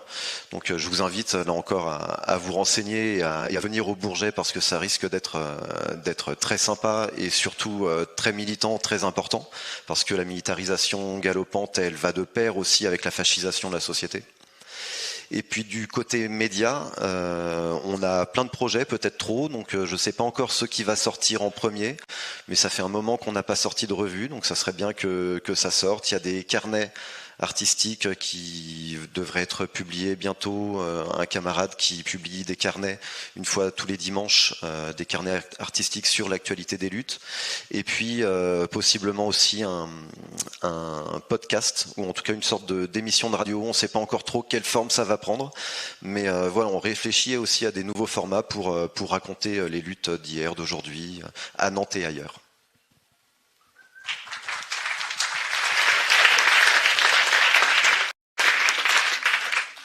Moi, j'ai pas vraiment d'actualité. Je finis un stage pour mon master autour d'une tourbière dans le Cotentin pour essayer de comprendre comment, avec les imaginaires passés et actuels, construire un imaginaire désirable autour de cet écosystème qui a été très dégradé par 80 années d'exploitation et dont l'exploitation s'arrête. Donc voilà ce qui m'occupe en ce moment et je suis très contente. Et mon stage. Quant à Splend, d'un point de vue éditorial, on a publié il y a quelques semaines, très récemment, une enquête au sujet des violences, y compris sexuelles, commises dans un établissement catholique qui se trouve à Saint-Paul-de-Léon, qui s'appelle le Cresquer. Donc des révélations qui ont amené ou qui vont renforcer un collectif là aussi qui se crée. Je pense que on va suivre ce dossier qui nous éloigne pour une fois de l'agro-industrie, mais on y reviendra. Et puis sur une note beaucoup plus festive, vous êtes toutes et tous conviés le 28 juin à Châteaulin, rue Narpins, où on va fêter nos 5 ans avec des tables rondes. Sarah sera présente, Inès Léraud, Morgane Large entre autres, des amis de Splend, et puis ça se terminera par un Fest-Noz concert. Donc voilà, le 28 juin, on se donne rendez-vous aussi.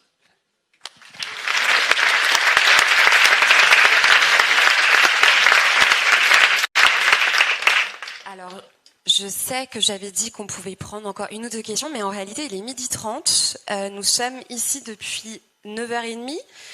Ça fait 3 heures. Donc, lutter, c'est aussi prendre soin de nous, des intervenants, de vous, de moi. Donc, je vous propose qu'on en reste là. Si vous avez envie de continuer à échanger, peut-être que je peux inviter les personnes à venir vous voir. Et je vous remercie énormément pour votre attention, pour la technique, pour les cantines, pour les personnes qui vident les toilettes sèches, pour les personnes qui font du soin émotionnel, et pour nos camarades qui sont sur la plage, dans la flottille. Et je vous souhaite une très bonne après-midi. Merci à tous.